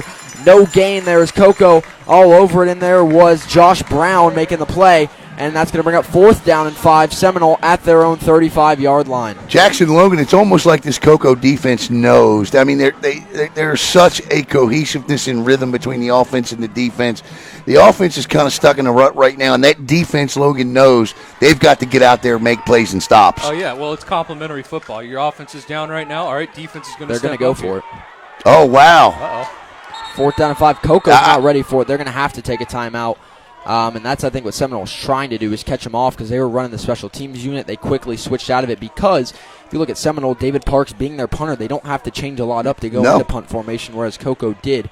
And they nearly get them, so Cocoa will take a timeout with 6:53 to go in the second quarter. And, Logan, that's a coachable moment if you're Cocoa. In fact, that's the kind of thing that drives a coach crazy right there, the assumption that they are going to punt. You know, you're not checking personnel. You didn't check personnel. So that's something you stress when you're watching this one back on film. Oh, you're absolutely correct. And you know that their punter's an athlete. I'm sure they've got a set where they can drop him into quarterback and make it look like they're punting. And to your point, Alan, your punt block team is typically your defense. You're not trading anybody off the field. You're just going to drop somebody back. So, yeah, you're absolutely correct. You got to have eyes for that. Now, it looks like they're going to come out into a punt set this time. Yeah, listen, Jackson, that was a good pick up there. They nearly got away with it as Chason will go back deep. Jackson? Yeah, back to punt for Seminole, David Parks. I mean, he is listed on the roster as an athlete, a quarterback, and a punter. So as Logan was saying, maybe fake punt, not right now, but that's something Coco's got to watch as well. 6:53 to go in the second quarter. Seminole going to punt this one away. No blitz from Cocoa. Another high arcing punt. Great good punt. One coming down. They're going to get away from it again there. And that one's going to take a Seminole bounce to the Cocoa 22 is where the Tigers will take over on this one. That's a 55-yard punt. I don't know what the net on it was, but I'd like to see him fair catch that and avoid the bounce.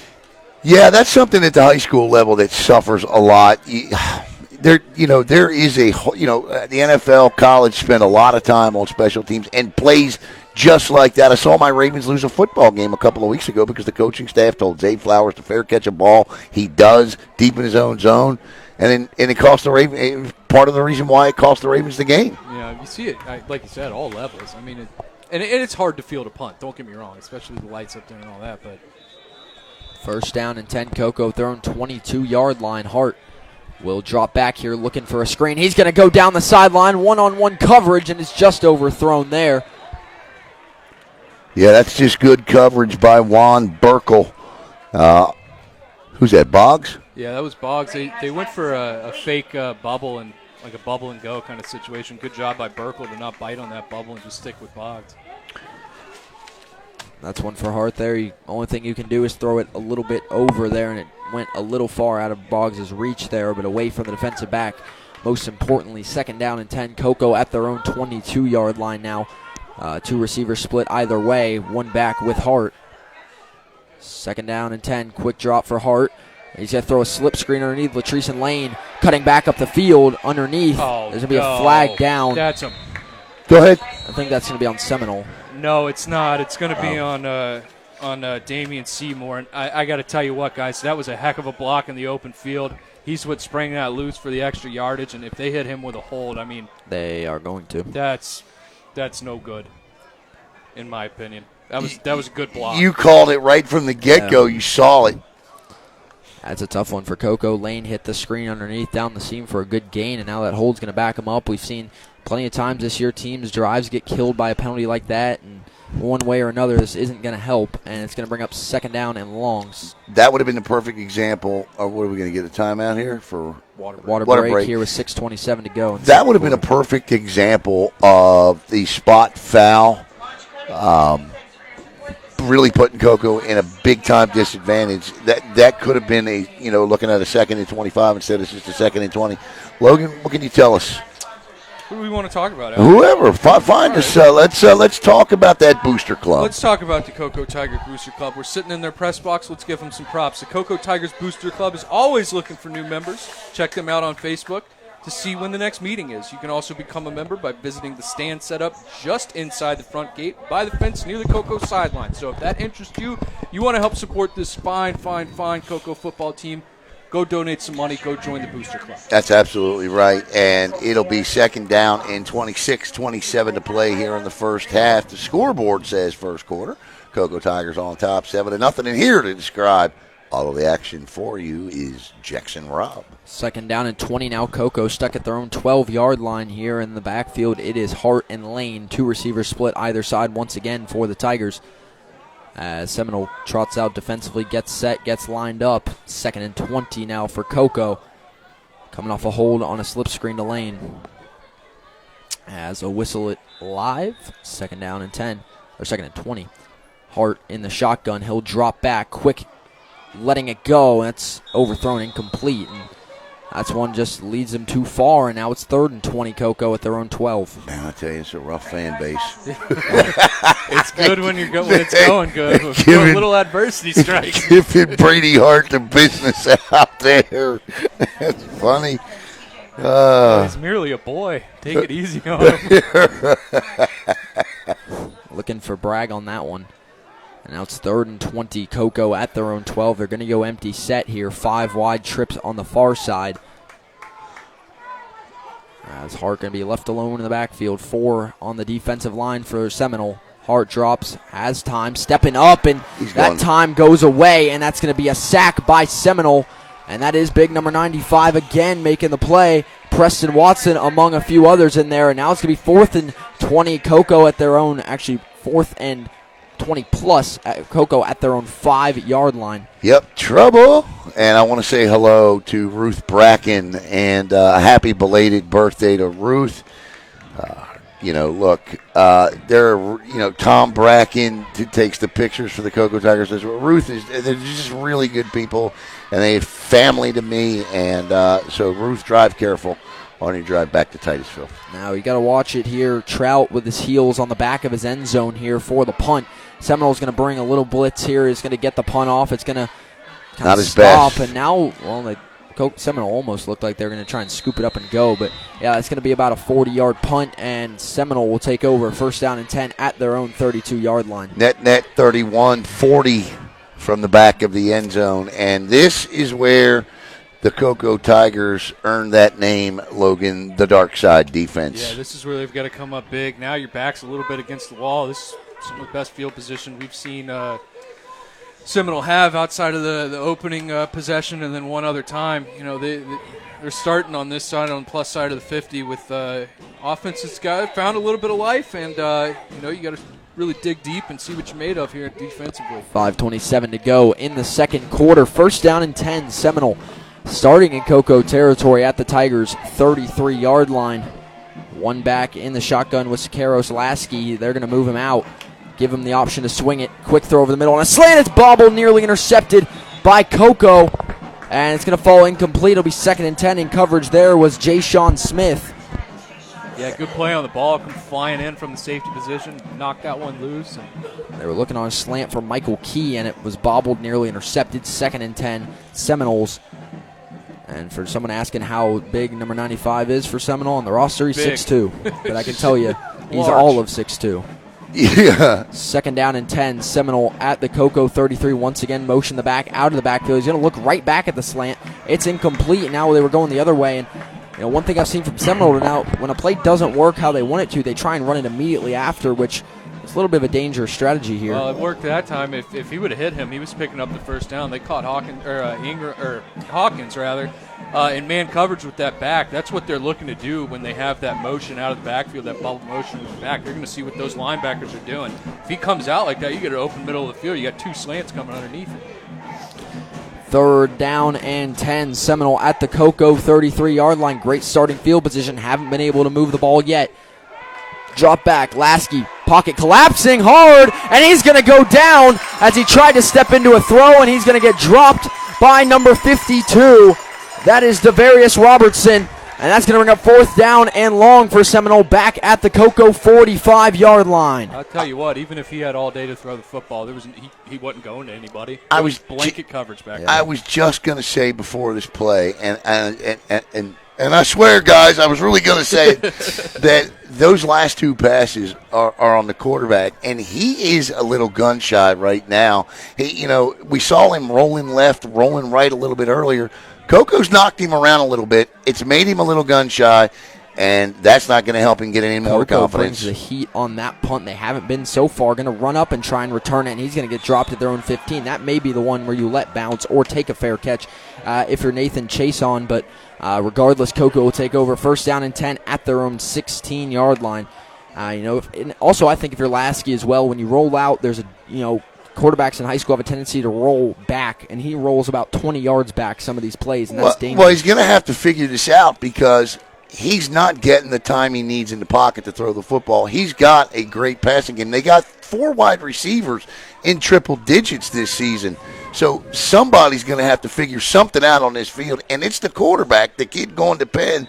He's got to buy himself some time. He's not going to get it in the pocket. That limits his game. O'Galley up 27-0 over Flagler Palm Coast. Rebounding well this week. The run by Coney. He'll get spun down after a gain of 2 or 3 on that one. He had a chance to cut that up and make it more than 2 or 3. Instead, he just tried to bounce it. And young backs have a tendency to do that, not put your foot in the dirt and just get upfield. But he had a running lane. And we'd love the score updates in the chat. If anyone gets any score updates, send them our way. Yeah, we want to say get well to Donnie Reber Jr., too, who's normally our guy that does our recaps. You might say, well, Alan, you're getting lazy. You're not doing the recaps on Friday night anymore. Nope, never did them. That was Donnie Reber Jr. that handled that. And so we got great youth football on tap tomorrow. We got Suntree Vieira youth football, and you'll see Rockledge 12U and the 14U team here tomorrow on BSN. So that's going to bring up a 3rd down here for the Tigers. A motion lane out of the backfield. 3.5 minutes to go in the second quarter. Quick screen to Bragg. He'll cut it up. And he'll get hit hard there at the end of that one. Back up to their own 20-yard line. And that's going to bring up 4th down and 6 for Cocoa at their own 20. I think Cocoa has an opportunity to take advantage of the middle of the field on this defense, and they're not doing it. They're trying. They were early. They were early, and it worked. Now, you had the one post here that got broken up, but other than that, I mean, you've had some pretty good plays. Your most success on offenses came in the middle of the field, whether it's been one of those choice routes by the slot or a post. I misspoke. That was 2nd down. This is 3rd down, and, well. Now it's 1st. Yeah. See the penalty. That's going to be close. That's offsides, and I think, it's going to be close. It's either going to be 3rd and inches or just the 1st down. I think it's going to be 1st down because. Well, he was striding out on the sideline over there. He was. And that 5-yard penalty is going to give the Cocoa Tigers a 1st down and 10 up to their own 26-yard line. 2.5 minutes approaching here in the second quarter. Empty set. Hart drops, has time, throws underneath, and the defensive back got there early. Now the ball's incomplete. Okay. The ref got in the way. Yeah, I was going to say also, I think he got there a little early. He hit Bragg before the ball got to him. Did he catch that? No, okay. It was incomplete. Bragg wanted the flag, doesn't get it. Helmet comes off of the defender, Ethan Pritchard, so he'll come off the field. 2nd down and 10. Cocoa at their own 26. Yeah, the ref was kind of in the way on that. You almost want to wait another half second to let him clear the ref or throw it a half second sooner. I once got a 15-yard penalty for telling the ref to get the hell out of the way. Well, they should. Listen, I understand why he's there in that position, but they're always in the dang way. Hart throwing over the middle. He's going to get broken up on that one, looking for Boggs, and that's going to bring up 3rd down and 10. Somebody had politely suggested in the chat a little bit earlier about double covering Jayvan Boggs, and tonight they've tried. They've done it there, and they've had success with it, Logan, here in the last couple of series. Well, he was open on that play. That ball's got to be down. He doesn't need to jump for that on the quick slant. But, yeah, they've been listen, on his touchdown, on his catch and run on a touchdown, he was bragging. He was double covered, yeah. 3rd down and 10. Cocoa at their own 26-yard line. Trips far side 1. Lone receiver to the near side. Brady Hart in the shotgun. 2:18 to go in the second quarter. Hart drops. Pocket collapsing. Flush out. What a block. Throwing on the run, and it's broken up by Ethan Pritchard on his first play back. After having his helmet come off, looking for C.J. Bragg, and it's 4th down and 10. And Coco's not going to show anything but punt here on 4th down. That's just great coverage, Logan. Yeah. I mean, there's nothing you can, look, him and Boggs broke on the ball at the same time. And when that happens, if you've got a good defender, that ball's going to be incomplete 99% of the time. I don't like the throw either. I mean, you've done a good job keeping the ball out of harm's way for the most part offensively. That when you're rolling that way and you're trying to throw back across your body late, bad things tend to happen. Well, I think he's also trying to force the issue to his favorite target. As a sophomore, you're seeing him trying to rely on his favorite target, and he's got to look elsewhere. Much better punt there by Trout. It's going to take a backspin. Coco's got to get on it. There they go. Number 22, C.J. Hester falls on it. And it's going to be 1st and 10 Seminole at about their own 44-yard line. And, well, guys, this has been a defensive game so far, a little bit of back and forth. There's 2 minutes to go here in the first half. Seminole, remember, will still get the ball after half. They picked up a fumble on the opening kickoff that got them the first drive of the game. So Seminole will get the ball after half, but they got 2 minutes right now to go down the field and try and score. Guys, look, I'm always grateful for good football games that run long. But my goodness gracious, this was, about a 3-hour... 3-hour first half. If it's running long, you'd like to see a few more points, I think. 2 minutes to go in the second quarter. 1st down and 10. Seminole at their own 43-yard line in the shotgun. Quarterback Carson Sakaros-Lasky. Once again, they motion Rodney Grant out of the backfield. Lasky throwing off the back foot. And they're going to call a flag on that. That's a terrible There's call. No way. That should be a penalty whatsoever. You have a right to the ball as a defender, and he got there at the same time the ball got there. That's a terrible play. I mean, that's a terrible call. That's just a great play by the defensive back. That was Nathan Chase. If that's a penalty, then the last 2 plays on Boggs were as well. Absolutely. Yeah. Nope, it's a holding on offense. So we're offsetting. Oh, never mind. Yeah. Never mind. I thought they made the right call. All right, so offsetting penalties. Yeah, that was just great coverage there by Chase on. He got there right as the ball got there, swatted it out. And, yeah, I thought the first of the 2 Boggs targets was early. They didn't call it. Yeah. That one definitely was not. So, I mean, luckily for Cocoa, it offsets because that shouldn't have cost them anything. But yeah, it should be first and now it should be 1st and 20. 20, if it right. doesn't offset, it's 1st and 10. So Seminole gets a break there. 1st down and 10, Seminole at their own 43. They hand it off, and Coco's there before he even gets the handoff. That's Davion Hawkins Ingram leading the charge. And that's going to bring up 2nd down and 13 for Seminole back at their own 40. Yeah, he's quick off the ball. They were trying to pull a guard there, and he got right in his hip pocket and led him to the promised land. Excellent play by the defensive lineman. 136. When you look at the stats on Max Preps, it'll say tackle, solo, and TFL, which stands for tackles for loss. But in this particular case, with this particular defense, gentlemen, it is Tigers for a loss. And we're going to get a penalty on Cocoa. On Cocoa once again. That's 5 yards. That's the fourth sideline warning of the night. They gave him the hand signal for a first down. That may be a 15-yarder. It is. Yeah, that's as they progress. First down Seminole. And that's a big one. I mean, now you had them backed up to a point where Seminole might consider running out the half with a minute and a half to go. Now, Seminole with a first down at the Cocoa 46. We'll see what they come out in now. Schneider's not happy as he is letting the white hat have it. And I think he's upset about that call over there. That's fair. But, you know, how many sideline warnings you have already, you just got to be careful because these officials are calling it and staying consistent. First down and 10. Seminole now at the Cocoa 46 following the 15-yard penalty. It's going to be a quick drop, quick throw underneath, and it is going to be bobbled and dropped by the receiver. Key, their top receiver. Yeah, incomplete on that one. Got it out quick, and it's going to be second down and 10. Schneider and the white hat still having a little back and forth. You know, Coco's defense done a pretty good job of limiting Key. He hasn't really had the option of getting going tonight, and saw him drop another one there. 86 seconds to play in the first half. Second down and 10. Seminole at the Cocoa 46-yard line. And the gun once again is Lasky. He'll drop. Has time, letting it go. Coco's behind it, and it's going to be incomplete as the defenders tripped each other up. Incomplete in the end zone. Nearly should have been intercepted by the Tigers, and a lucky break for Seminole. Third down and 10 now. That's a tough catch. A Jackie Robinson. That Willie Mays over-the-shoulder catch. That's a hard catch to make. A great effort. You know, a lot of times we say DBs are, you know, that's why they're playing DBs. But that's a tough catch. Yeah, that one too. He kind of got legs swept out from under him too while he was going for it.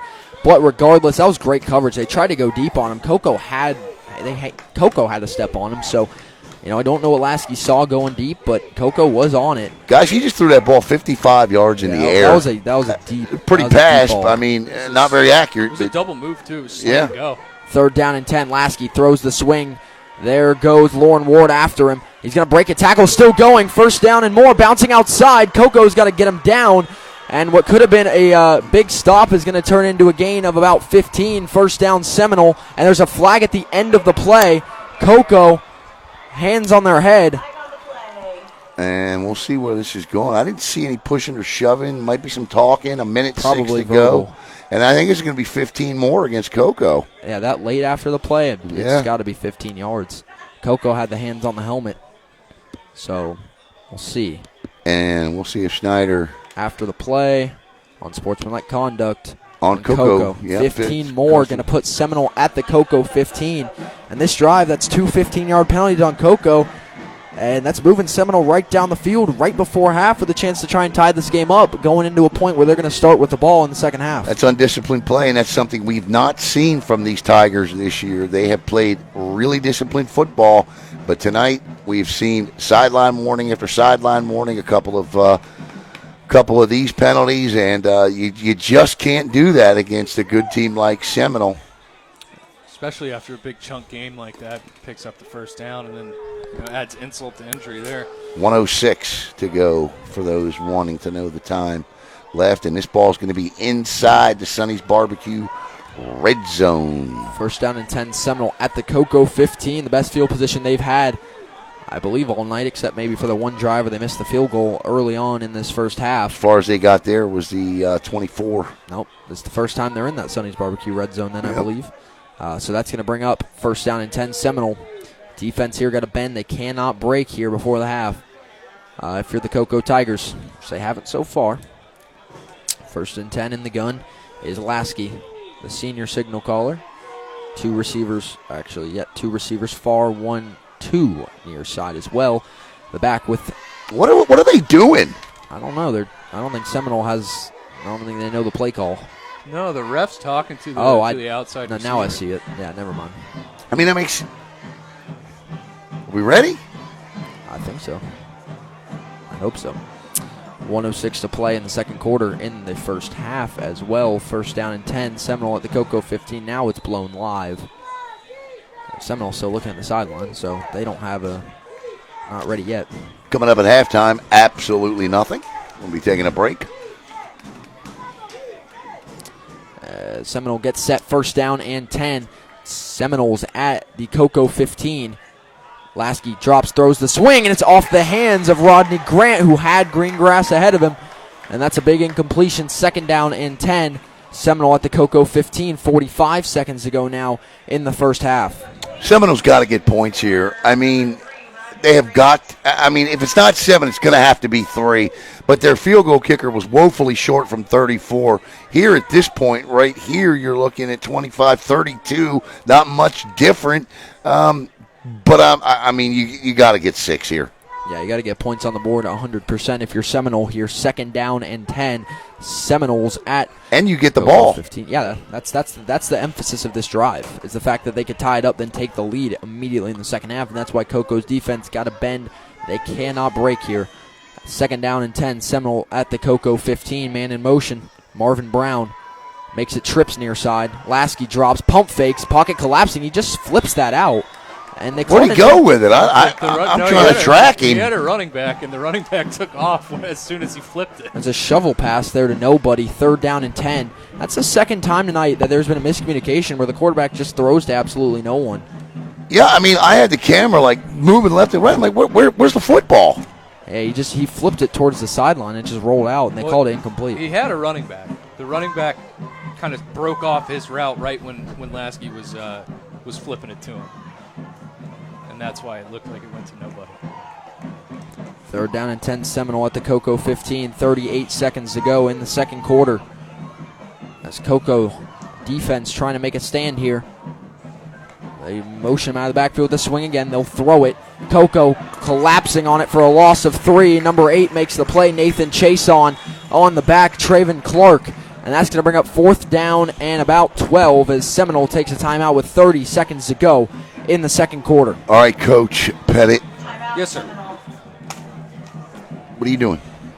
What are you doing here? What am I doing? No, I'm talking about right here. I'm curious what you're doing here on 4th down. Are you going to go for this? You're going to kick this field goal? No, I think you got to kick the field goal. I mean, you haven't really been able to pick up 12 yards at all at any point of the game, really. Without a flag. Right, without a flag. I think you got to try and just get the points you can. Although this is a little closer than the field goal they attempted last time, but I think you got to kick the field goal in this situation. And then what were you going to tell us? I don't know if you wanted me to. Oh, absolutely. Find us something. Tell us about some of these great people that talk about Timeout Plus. I don't even need to look at the thing. All right, there you go. I love Timeout Plus. Why? Listen, one word: pretzel. Their giant pretzel is absolutely delicious. It comes with beer cheese. It comes with stone ground mustard. It's absolutely delicious. Great drinks, great atmosphere. If you love watching football on a Saturday, Timeout Plus in Cocoa Village is the place to go. And you love watching football a lot on Saturdays as a Noles fan. They're going to try the field goal, Jackson. People say in the comments, last time it was a bad snap on the field goal, so we'll see if it's better this time for the kicker. William Allen is going to try it here, and the kick is up. It is going to be good as he tucks it right behind that left upright, and with 24 seconds to go in the first half, it is 7-3 Cocoa as Seminole gets on the board right before the half, as the Seminoles will get the ball first to start the second half as well. That's a slick little kick right there, Logan. He kind of took a side angle at that ball and just hooked that thing inside that left crossbar. Yeah, it drew on in there. It looked like me on an approach shot about 150 yards out. I got a strong headwind going left to right. I want to hang it up in that. So I put a nice little draw on my 9-iron and get it right there close to the cup. And then who wakes you up when you visualize? Usually my wife. Yeah, just looking at the flags on the goalpost, that wasn't a win. That was a curve kick. He put something on that. There's no wind at all here at Richard Dick Blake Stadium tonight. That was good. That was a good shot.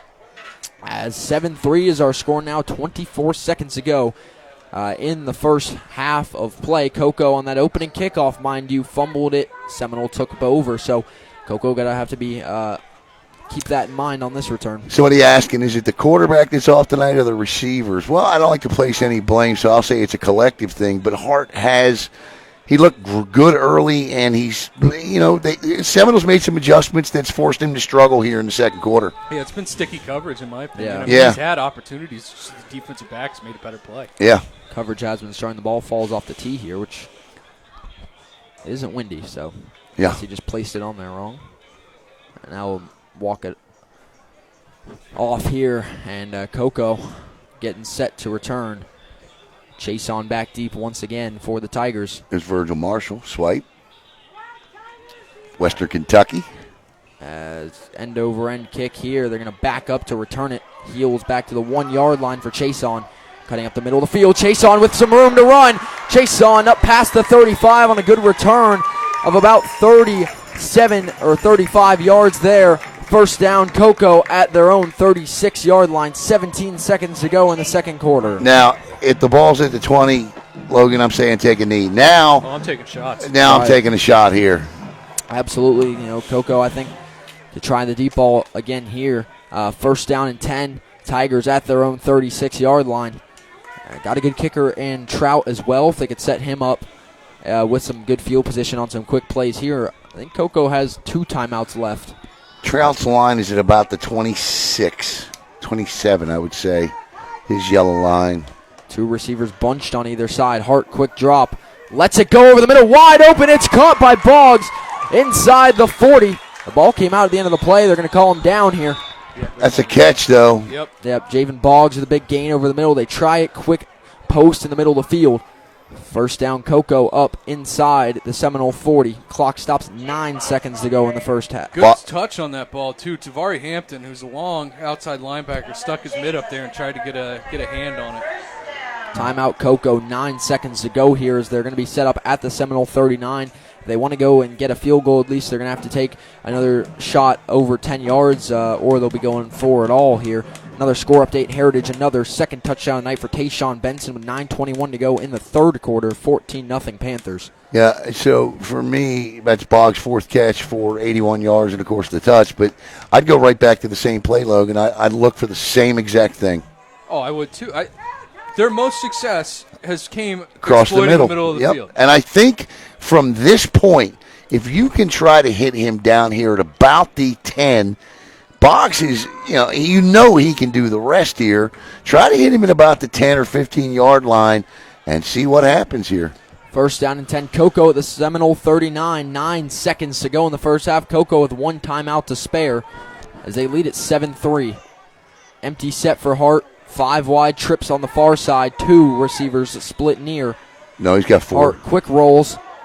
Has time. Got to get rid of it. Got to get rid of it. He's just going to run out of bounds with 3 seconds to go, but that loses him 3 yards. Well, you listen, the old adage, you live to play another day, okay, but once he gets outside that pocket, he's got to cut that ball loose. That's a sack. Yeah. He had Boggs on the sideline. Yeah, you got to let that ball go. You got to throw it away, and that's going to be the final timeout. I don't know why Cocoa took that final timeout there. Either. They're going to have to go, now they got to go to the end zone here.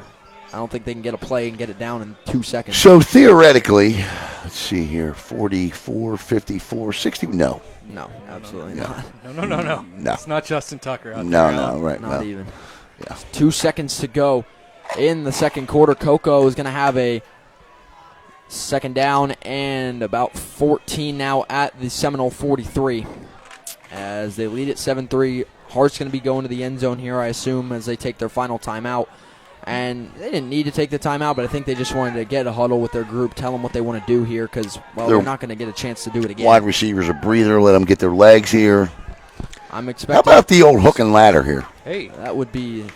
You've seen one this year, haven't you? Yeah, we did. It was Melbourne. Yeah. Melbourne and Lake Brantley. Now, that was the difference. I would have liked to post on the last play, and here's why. You've got him in 3-man deep coverage. Yep. You got him in too high, and a post is a too high beater. As they're going to go with a Hail Mary. Hart lets it go. 3 receivers in the area. Batted down by Seminole. Play. And with that, we'll head to the end of the first half here with Cocoa and Seminole with only a combined 10 points in a defensive game. 7-3, the Tigers lead it into the half. At half, we got nothing going on. We'll be back to start the third quarter in 17 minutes.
Welcome back, everybody, here to the Brevard Sports Network. We had about a minute and a half to go before the end of halftime. Just like to run down some of the scores we got on Max Preps. MCC leads Mount Dora Christian at halftime, 21-0 in their first game with the absence of Coach Nate Hooks.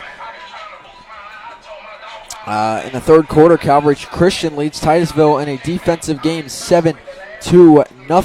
In the third quarter, St. Edwards leads Cocoa Beach 27-20.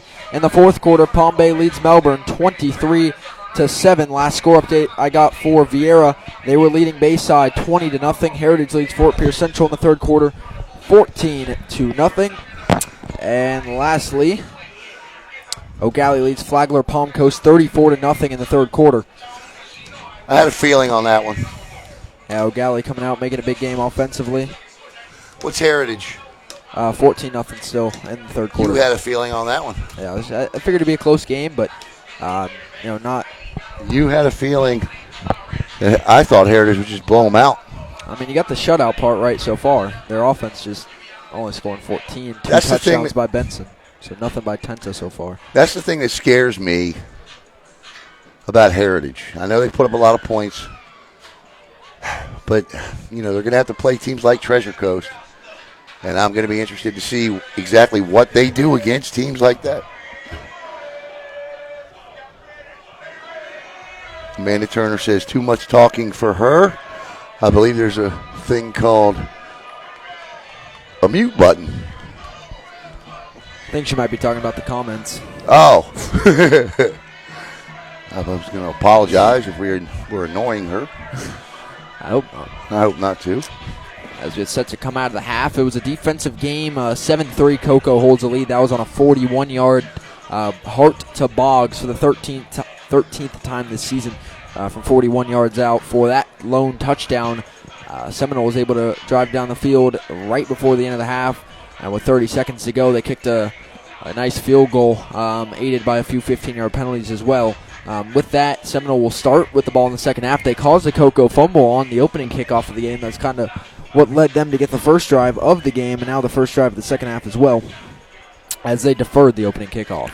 And we'd like to thank the Cocoa Tiger family. Would like to thank RCG Multi-Services, Big Frank's Tire and Auto, the Booster Club, Timeout Sports Bar Plus and their beer pretzels, Parish Health, Connect Sports Funding, Appliance Direct. We'd also like to thank Lickety Split Signs and Banners. We'd also like to thank tonight's major sponsor, and that is Sonny's Barbecue. Logan, you're a big fan of Sonny's. I'm just a fan of barbecue in general, and when you got a place that's consistent and what seems to be on darn near every corner here in this county, then you got a good place. And I'm talking about Sonny's Barbecue. I mean, there's one in Merritt Island. There's one on my way home if I take US 1 just south of Titusville. I mean, there's one everywhere. And like I said, local pit masters at Sonny's, so they employ guys that know what they're doing barbecuing. Yeah. I got to say, their array of barbecue sauces are top notch. I like the spicy one myself, but they're sweet. They're mustard-based ones, all delicious, and going out to Sonny's maybe after the game. I don't know if they'll still be open with how long this one's taking. Am I going to need to separate to talking about something else here with 1:19 to go before we kick off? Am I have to separate you two for college football coming up when the Noles and the Tar Heels get together? I'm not looking that far ahead. We got to win every week, go 1-0 every week, and when we eventually make it to the ACC championship, we can have that conversation. Well, I can tell you somebody that is looking that far ahead, Jackson. Yeah, thankfully the NCAA found themselves this week, and we get Tez Walker back. So I'm looking forward, but I know these next few weeks I think are games that we can win. Just beat Miami. I think the final 3 weeks of the season we play Duke, Clemson, and NC State. Two of those teams are incompetent, but Clemson may be a threat. Who you got in the Red River Shootout tomorrow, Josh? I got Texas. Yeah, I like Texas in that one. Although I will say, Oklahoma has looked good this year, but I just think Texas might have a little too much firepower. You know what I'm interested to see tomorrow is Baker Mayfield on College Game Day. That guy hates Texas. Oh, yeah. I mean, Baker's done some pretty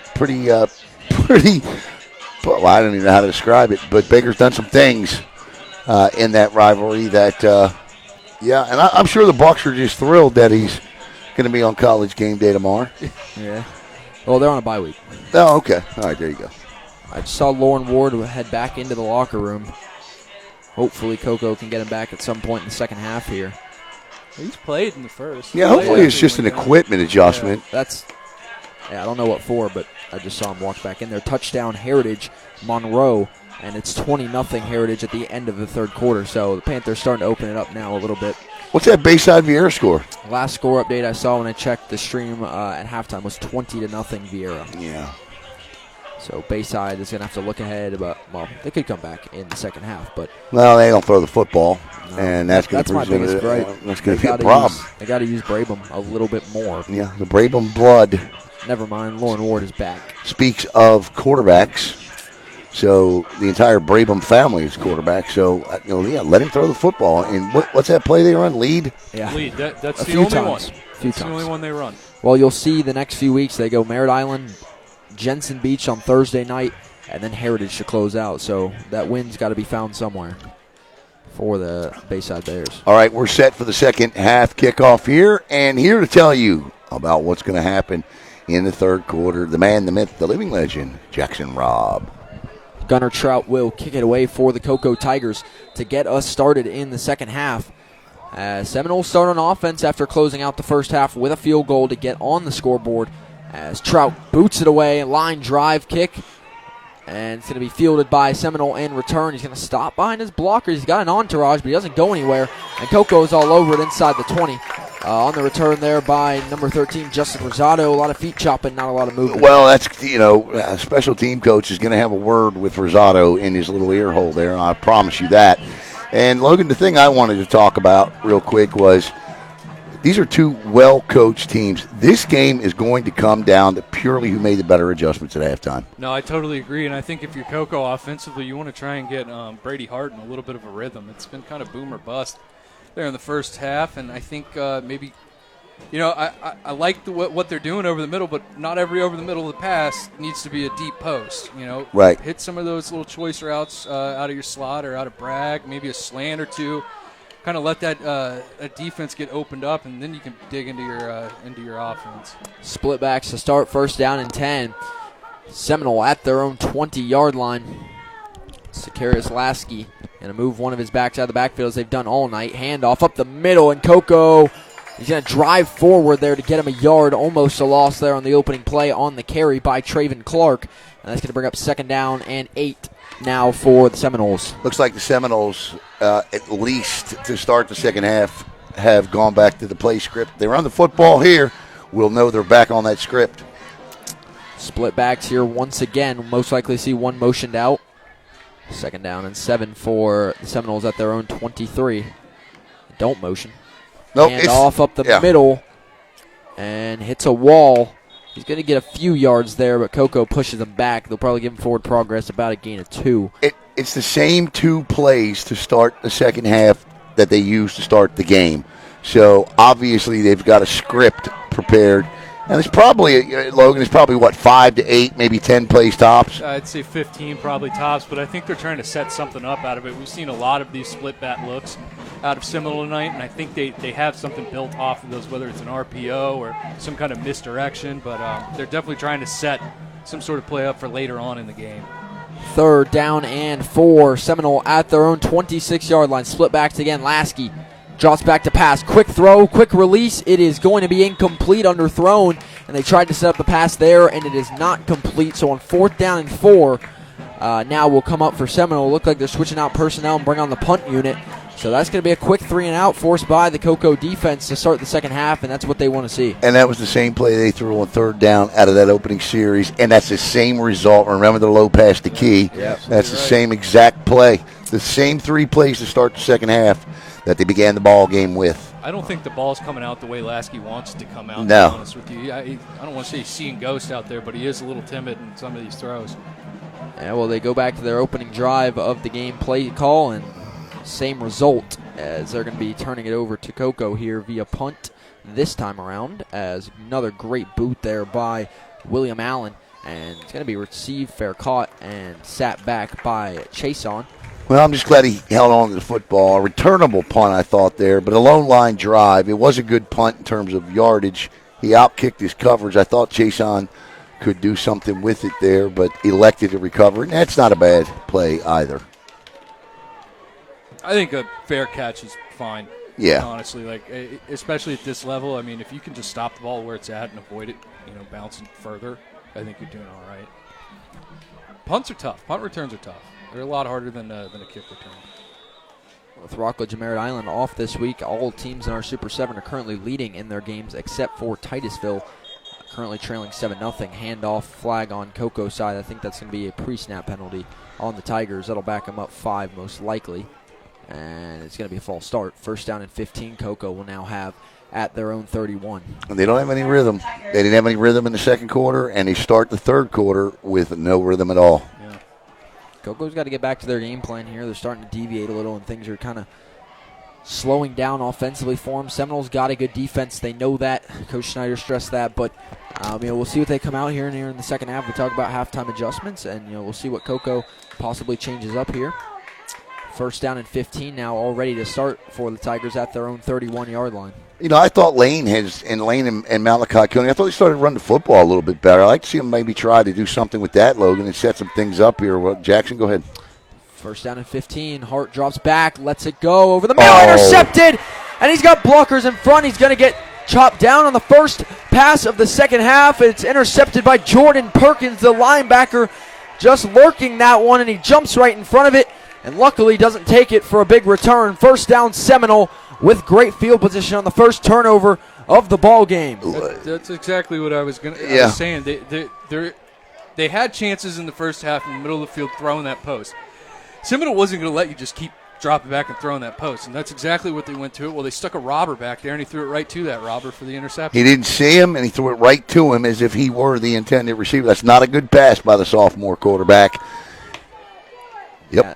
Looking for a change up at halftime, and that one, not the change they want to see as it's intercepted on the first pass of the second half as Seminole take over in great field position. First and 10 at the Cocoa 36. Last time they had this great field position, they did get a field goal out of it, and it'll be first down and 10 Seminole, but first drive of the second half was a 3-and-out. Lasky drops back, deep drop, blitz coming, lets it go, it's caught. Nice play. Inside the 20, good throw by Lasky, hauled in by number 4. Key. Michael Key inside the Sonny's Barbecue red zone. First down and 10 Seminole with a quick strike for a gain of 18. First down and 10 at the Cocoa 18-yard line. You know what? He throws as pretty of an out pass as I've seen a high school quarterback throw. It was a nice route concept, too. They got him in cover 4. They cleared it out and allowed the underneath pass to come down. What I'll say there by Lasky, he seemed more comfortable in the pocket. There was the pocket collapsing. He stood in a lot better on that one, delivers a good ball. And it's first down and 10. Seminole at the Cocoa 18. And the motion back out of the backfield, low snap. He's going to keep it up the middle on a little draw, and he's going to fall forward for a gain of 3 there as Cocoa got a hand on him quickly. Well, Logan, he wanted Rodney Grant, and the Tigers sniffed that out immediately, so he had no choice but to run the football up the middle on that one. I think that's designed that way. That's an RPO. You think so? Yeah, I thought he wanted that. He does, but he's motioning that guy out to see what the linebacker's going to do. If the linebacker goes with him, then he's pulling it and running it. Okay. As got another update, Heritage gets a safety as a defense still generating points. 22-0 now for the Panthers. That report coming from Coach Blue, Bob Query. Maryland, my Terps are going to beat Ohio State tomorrow, and then they'll take care of Michigan in a couple of weeks. Terps are undefeated. Yep, and unranked. I know, that's ridiculous. And we got a whistles here and timeout. Seminole coach on the far side not happy to take that timeout, and with 8:51 to go in the third quarter, Seminole takes a timeout ahead of a second down and 7 coming up. They had the wrong personnel in for what they were getting ready to run, and number 13, the young man on the kick return that chopped his feet down there was the guy that was not supposed to be on the football field, and they took a timeout, and Coach was not happy with him. No, the headset got the brunt of that one. Yes, it did. I've been there before, my guy. Yeah. I've had them thrown at me. I've never thrown one. Ooh. Well, I've thrown one at Caleb before.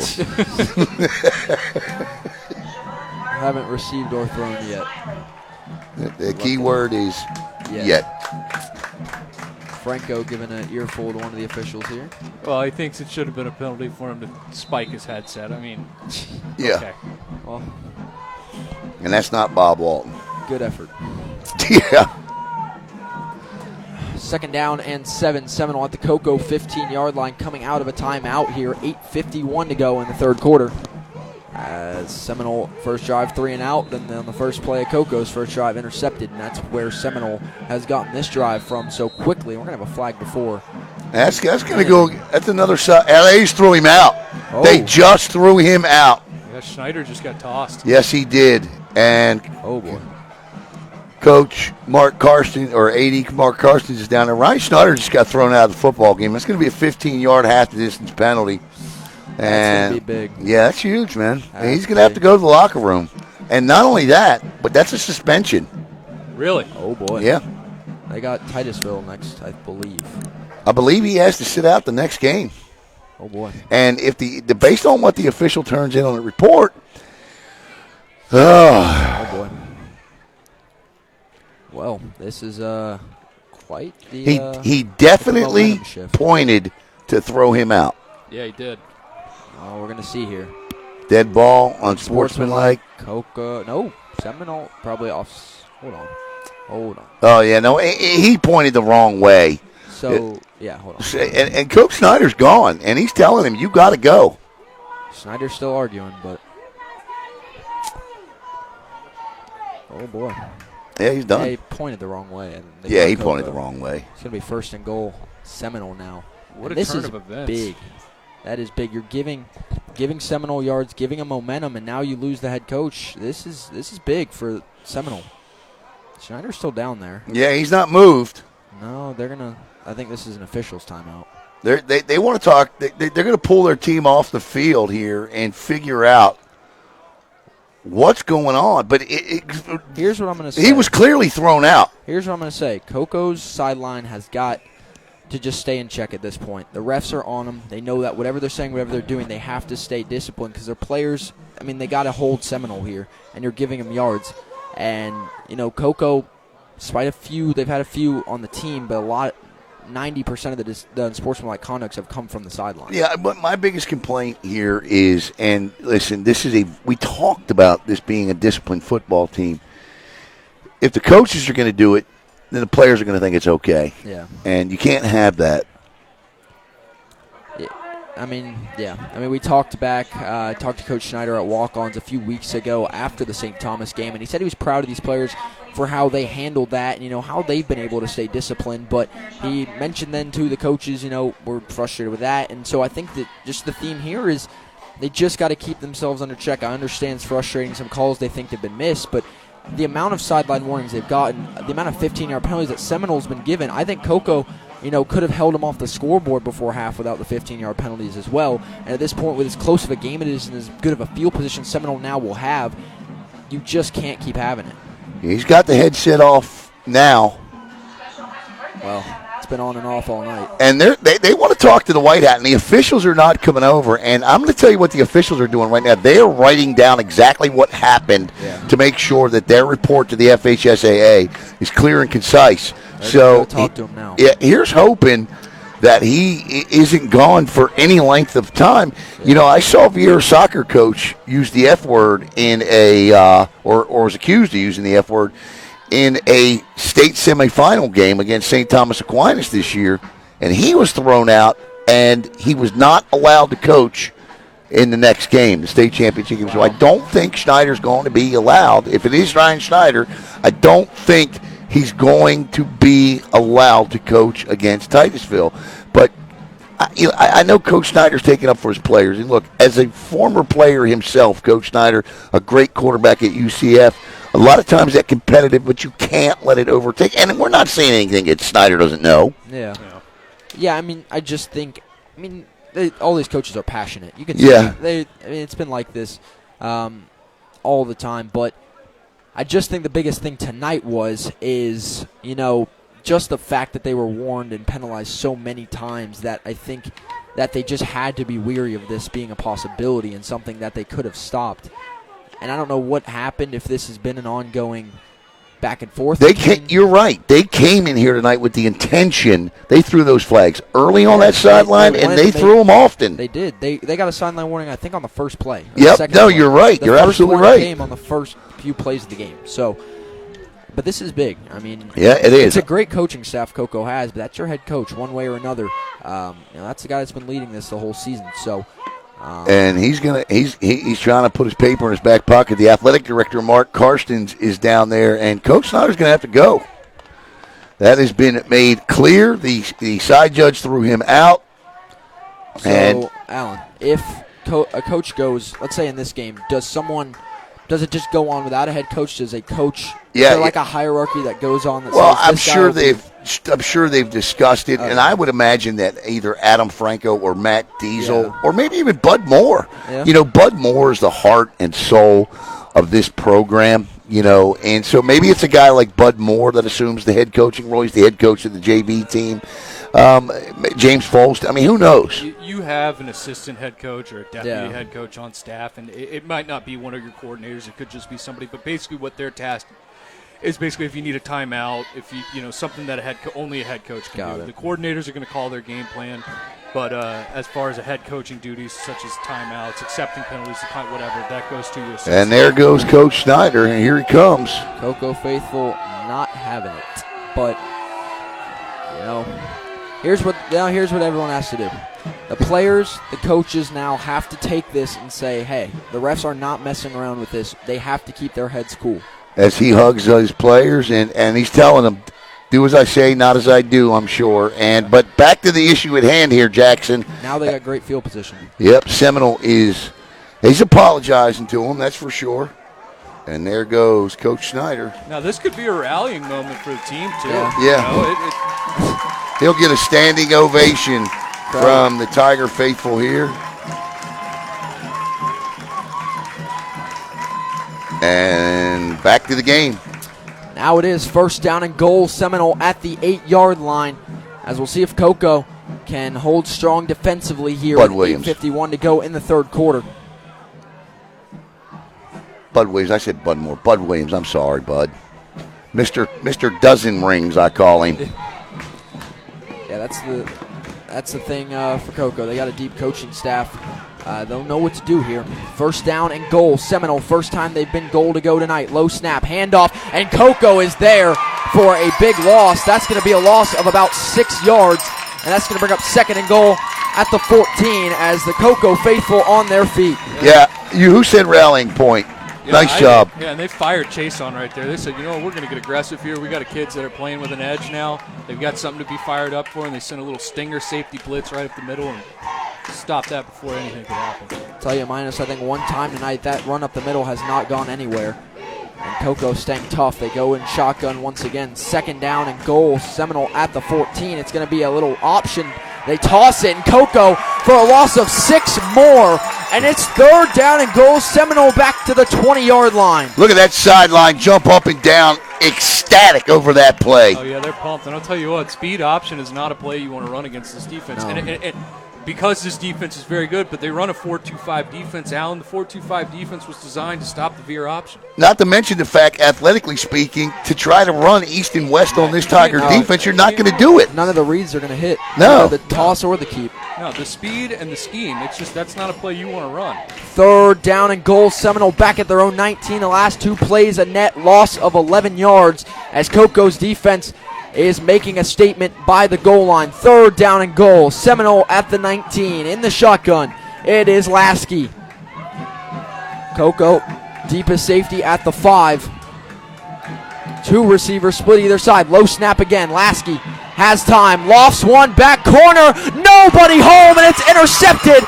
Cocoa takes the knee, and just like that, Seminole got to the 8-yard line. 2 plays for a loss and an interception.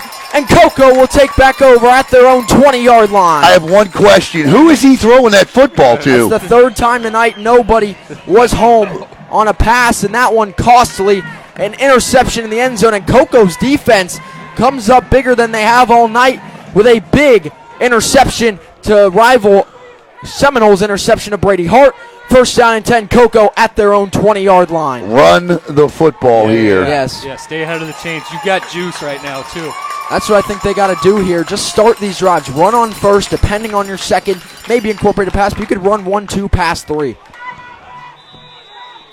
But I got to tell you, there's a fire lit under Cocoa right now. 1st down and 10. They will run the football. Oh, wow. Right in there. They're going to get him for no gain, but that looked to be number 9 leading the charge. Linebacker Ethan Pritchard making the play. 2nd down and 10, Cocoa at their own 20. Yeah, you got to hit that. He tried to kick that outside a little bit harder, and I'll tell you what, the same applies for you got to get north and south on these defenses. You're not going to juke these guys east and west. No, you're not. You just need to bear your head down and pick up what you can going north and south. Our first final of the night, Palm Bay advances to 5-2 over Melbourne, 23-13, the battle for Babcock. Hart steps up in the pocket, nice throw it play. on the run, it's bobbled, ripped out of his hands, and they're going to get that. Was going to say, where's the flag on that? And they get him that time. Juan Burchall on the coverage, and flag on the play. I think that's going to be either pass interference or defensive holding, as Hart had, I believe that was Boggs over the middle, unless I'm incorrect.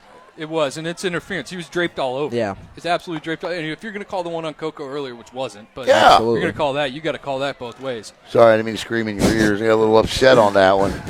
And there's the call, and Cocoa will march forward, and there it is, pass interference on Burchall. And, there's been a shift in this game here in the last few plays, and well, I thought, losing Coach Schneider could hurt Cocoa, and it's only been a few plays. I'm not going to say this is going to change the rest of the game, but Cocoa's defense made a big play, and now Seminole's making some mistakes, and Cocoa now 1st and 10 at their own 35. Listen, this is run like a college program. Schneider's the head coach. His coordinators do the job, so they'll miss him. Drop back hard. He's going to go deep. Has a step. He's going to come back forward, and it's incomplete. That was Boggs down the sideline. And in coverage, number 11, Corey Smith. But Boggs had a step and just thrown a little high and outside. Incomplete. 2nd down and 10, Cocoa at their own 35. Do you think, Logan, that Palm Bay Melbourne game ended as quickly as it did because they were running the football a little bit down there? Yeah, they weren't throwing it, I can tell you that much. As we'll have a water break here, 2 things to look at. Chris Bonanno says he looked up the FHSA bylaws. It appears that anyone suspended is out for at least the next game. And also Heritage up 29-0. Yeah, I believe Coach Schneider, he's going to be watching from the booth next week. If you're tossed, that's a game. And I believe, I will fact check, I believe that is, they'll be playing Titusville. Yeah, it's Titusville next week. So which is district game. By the way, we will not, that is the one game we will not have on Brevard Sports Network next week. I believe Steve Wilson and Orville Susong have a contract with Titusville, so we will not go up there and do that game next week. Their final 4 games, they're at Titusville, they host Astronaut and Palm Bay, then at Rockledge to close out all district into the Barbecue Bowl. Yeah, so we will have Rockledge and O'Galley coming up in a couple of weeks. We got that one. 2nd down and 10, Cocoa at their own 35, man in motion. It's going to be a handoff to stick it right in the chest, and he's going to get a gain of 2 on the carry there by Malachi Coney, and it's going to bring up 3rd down and 8. Cocoa at their own 37-yard line. 6 minutes to play in the third. The score the same as we saw it at the end of the first half, 7-3. It's not pretty right now, Logan, but the Tigers are at least chewing up a little time, giving that defense a breather. Mm-hmm. And you know what? I mean, if they can suck Seminole in and open something up a little more, because Seminole has been strictly playing that middle all night. Right, yeah. Since the first quarter. Yeah, I mean, we've seen success when they run dart, that tackle power, and I think they just need, like on the last play, they just needed to get north and south a little bit quicker. 5 wide, trips to the near side. Hart, empty set, 3rd and 8. Looking over the middle. He wanted that post. He was held. Yeah, it looks like he was held. Franco wants the flag. Yeah, he was clearly held. Was the flag thrown? I don't see it. No flag. He was looking for Bragg, and, well, yeah, I think they missed one there. He grabbed him on his break and then quickly let go. That's a good play by the defender. I mean, look, there's not a defensive back in the league that don't grab a jersey. No, I mean, there's holding on the offensive defensive line every play. There's pass interference every play, too. It's just a matter of does it get caught. That time it doesn't. And for Cocoa, it's going to bring up 4th and 8. Gunnar Trout will head back to punt this one away. He needs a better punt than he had last time. Yeah, he's been up and down with some of these punts. Well, literally and figuratively. Gunner's a Coles Blue kicker. He's a nationally ranked kicker. Outstanding job this year for the Tigers. Trout, great boot there, end over end. And it's going to take a nice Cocoa bounce. Bounces out at about the Seminole 23-yard line, and that's where they'll start their last drive. Got all the way down to the 8-yard line. And it ended with an interception in the end zone by the Tigers. Didn't see the number, but it was a big play regardless for Cocoa defensively. And now we'll see if they can bring that same energy here back with Seminole starting at their own 23-yard line. I'm interested to see the psyche. First 2 drives in the second half for Seminole with 3 and out and an interception in the end zone Of Carson Lasky here, and after throwing that pick on the last drive. He's got to focus. When he's throwing the ball, he's got to look for his receivers, because I feel like sometimes he's just throwing to a spot. Yeah, he has something drawn up in his head, and receivers are flexible. Their routes can be flexible. If they're blanketed, they may switch it up. You got to use your eyes. You got to look downfield. Time 5:17 to go in the third quarter. First down and 10. Seminole at their own 23-yard line. 2 receivers either way. Carson Secleros Lasky in the shotgun.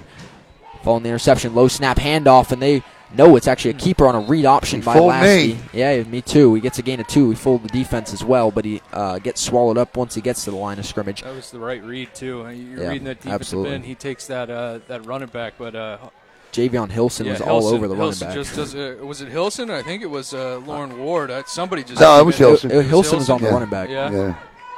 Second down and 8. Seminole at their own 25-yard line. Lasky in the shotgun. Once again, same formation. They move the running back out of the backfield. He's going to keep on the draw. Up the middle, cuts back. First down and more there on a gain of 10 by Lasky. Still haven't whistled it. Well, that time, Logan, they used Hilson's speed against him. He got upfield so quick.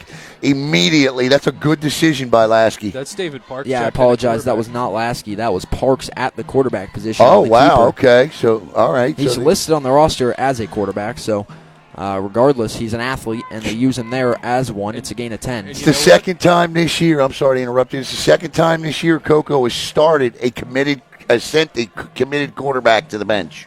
Well, I think this is by design. Now you're forcing Cocoa to account for all 11 players on the field. 5 wide, quick throw through the hands. There's a flag on the offensive line. Yeah, Parks back in the game again to throw it. It's either going to be man downfield or a hold. Ineligible man downfield on Seminole, so it is the former on that one. It's going to bring up first down and 15. Is this permanent for the rest of the second half?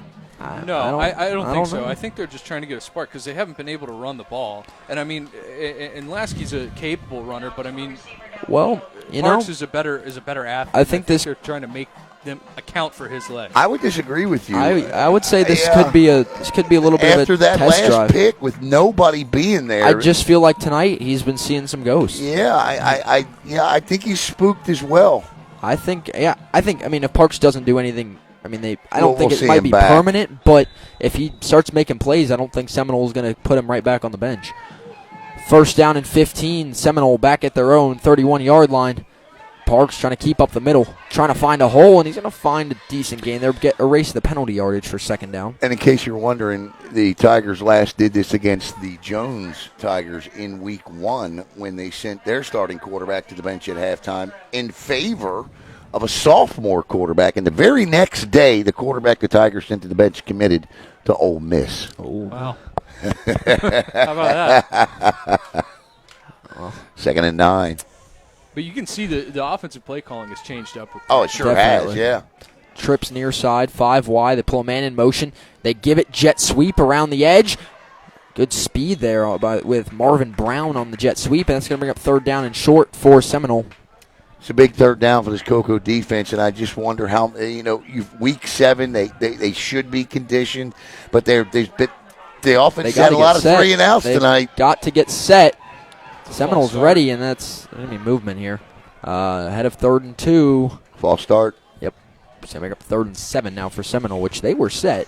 They had Cocoa was moving, yeah. So I don't know how Seminole moved. Left guard jump.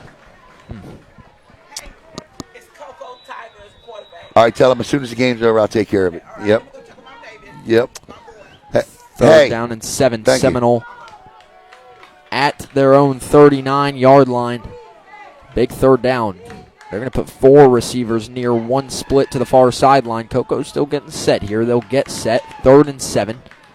Parks going to keep it again to run, and Coco's all over it. Making the play is Davion Hilson for a stop, and it's going to bring up 4th down now for Seminole as Cocoa starting to pick up the fact that they just want to run it with Parks right now. And Hilson drops him for no gain. It'll be 4th and 7. And Parks will stay on the field to drop back and punt it. I get Cocoa. Obviously, this is turned into quite a defensive battle. Your kind of game here, Logan. Yeah. We love this kind of stuff right here. Well, I don't know about the we part, but we as in me. We as in defensive coordinators, right. coaches around the world. I think we all love a close game, though, and that's what this one's shaping up to be. 4th down and 7. Parks will get it away there, end-over-end punt, and going to get let bounce. Oh, wow. Amazing Cocoa bounce, and it's going to go into the end zone. That's a 20-yard bounce. And it's going to be 1st down and 10. Cocoa right where that ball initially hit at the 20-yard line as they'll take back over after being forced to punt on their last drive following the interception. 2 best players on the field tonight have been Lauren Ward and David Parks, gentlemen. I agree. I would agree. Although Pritchard has made some plays as well defensively for Seminole. People saying in the comments, and I kind of agree, maybe look at Cocoa passing, looking away from Bragg and Boggs and look for some other receivers. They run a good 4 or 5 receiver set a lot of the time, and we've seen Bragg and Boggs get all of them. So, I don't know if they've been open tonight or not, but maybe something that Cocoa could look into. Here's the thing I want to see, and here's the thing you better believe other teams are watching. Split backs coming. And that is the ability to take Jayvan Boggs out of the game. What does Brady Hart do? And right now, besides the 1 touchdown, he's struggling, and we got. Here we go. Okay. Yeah, that punter saying in the comments that was the quarterback we just saw. Parks handoff up the middle by Hart and flying in there to make the hit. Number 8, Javon Kendrick for Seminole for a loss of 1. It's going to be 2nd and 11. Cocoa at their own 19-yard line. Sometimes, Logan, even if you're running the football, you still got to commit to it because you got to keep them honest. Yeah, you have to. The problem is they're not really garnering enough yards to really keep them honest. Yeah, that's a fact. As it goes for no gain, 2nd down and 10. Cocoa at their own 20, under 1:20 to play in the 3rd quarter. As Hart will drop back, quick out, and it's going to be dropped there. That one was a zig route there by Bragg, it looks like. Incomplete, 3rd and 10. That's good coverage. He was on him like Superman's cape on that one. So they try and once again switch it up with the route running. The 3-and-out parade, gentlemen, looks like it is going to continue if the Tigers don't pick up a 1st down here. 3rd down and 10. Cocoa at their own 20. 1:08 to go in the 3rd quarter. Hart in the shotgun again. Only 1 receiver near 3 with the trips on the far side. Hart drops. Seminole brings pressure. He's going deep. Has his man with a stab, and it is caught. What a grab. Big play by Jayvan Boggs. They're going to flag him at the end of that one, but still an incredible catch by Jayvan Boggs on the fingertips for the touchdown. First down. I tell you what, and listen, I love the fact that Boggs made that catch, but you just can't get up and throw the ball into the ground. And I'm all for letting these kids celebrate when they score a touchdown, but you can't do that, and that's going to cost Cocoa 15 yards in field position. The thing is you can celebrate. You just got to be able to do it without spiking the football. Right. Yeah. That net gain of 40 yards. Hart to Boggs again, as we're just talking about them limiting him, but that time he got behind him. That's just a great catch. Absolutely. And, Hart's been throwing him a little long tonight, and Boggs was able to. they're going to pick it up. Oh, They wave the flag off. Wow, all right. I have never seen that before. I've never seen that either. Wow. I mean, wow. And he definitely got up and spiked the ball. We'll take it. 100%. We'll take it. Well, all right. 1st down and 10. Cocoa gain of 40. Hart to Boggs. And Cocoa now at the Seminole 40. They get the big offensive play. We haven't seen a play like that since the 1st quarter out of this offense. Hart in the shotgun. Quick throw. Quick curl to a new receiver. Number 16, Amarion Cox picks it up for a gain of 5. 2nd and 5. Cocoa at the Seminole 35-yard line. I like the pace. I like the tempo. Go ahead. I like that nice, quick, easy interception or reception right there. Right. Just nice pitch and catch right there. Let's establish a rhythm. And as I said, someone not Bragg or Boggs there. They go to Cox, and he was open. And Hart. And that's the key right there. Somebody other than Boggs. Yeah. Obviously, you got to go to him for a play like we just had, but I mean, short that plays was like that. great coverage on the play. I mean, it was. Boggs just made a hell of a catch. Picks up 4, 2nd down and 6. Cocoa at the Seminole 36. As they're going to hand off, Latrice and Lane cuts back up the field. He's still running. 1st down and more. Lane's still on his feet inside the 25. Goes Lane, and that will wrap up our 3rd quarter as Cocoa picks up a 1st down inside the Seminole 25. The score still 7-3 as we head to the 4th quarter.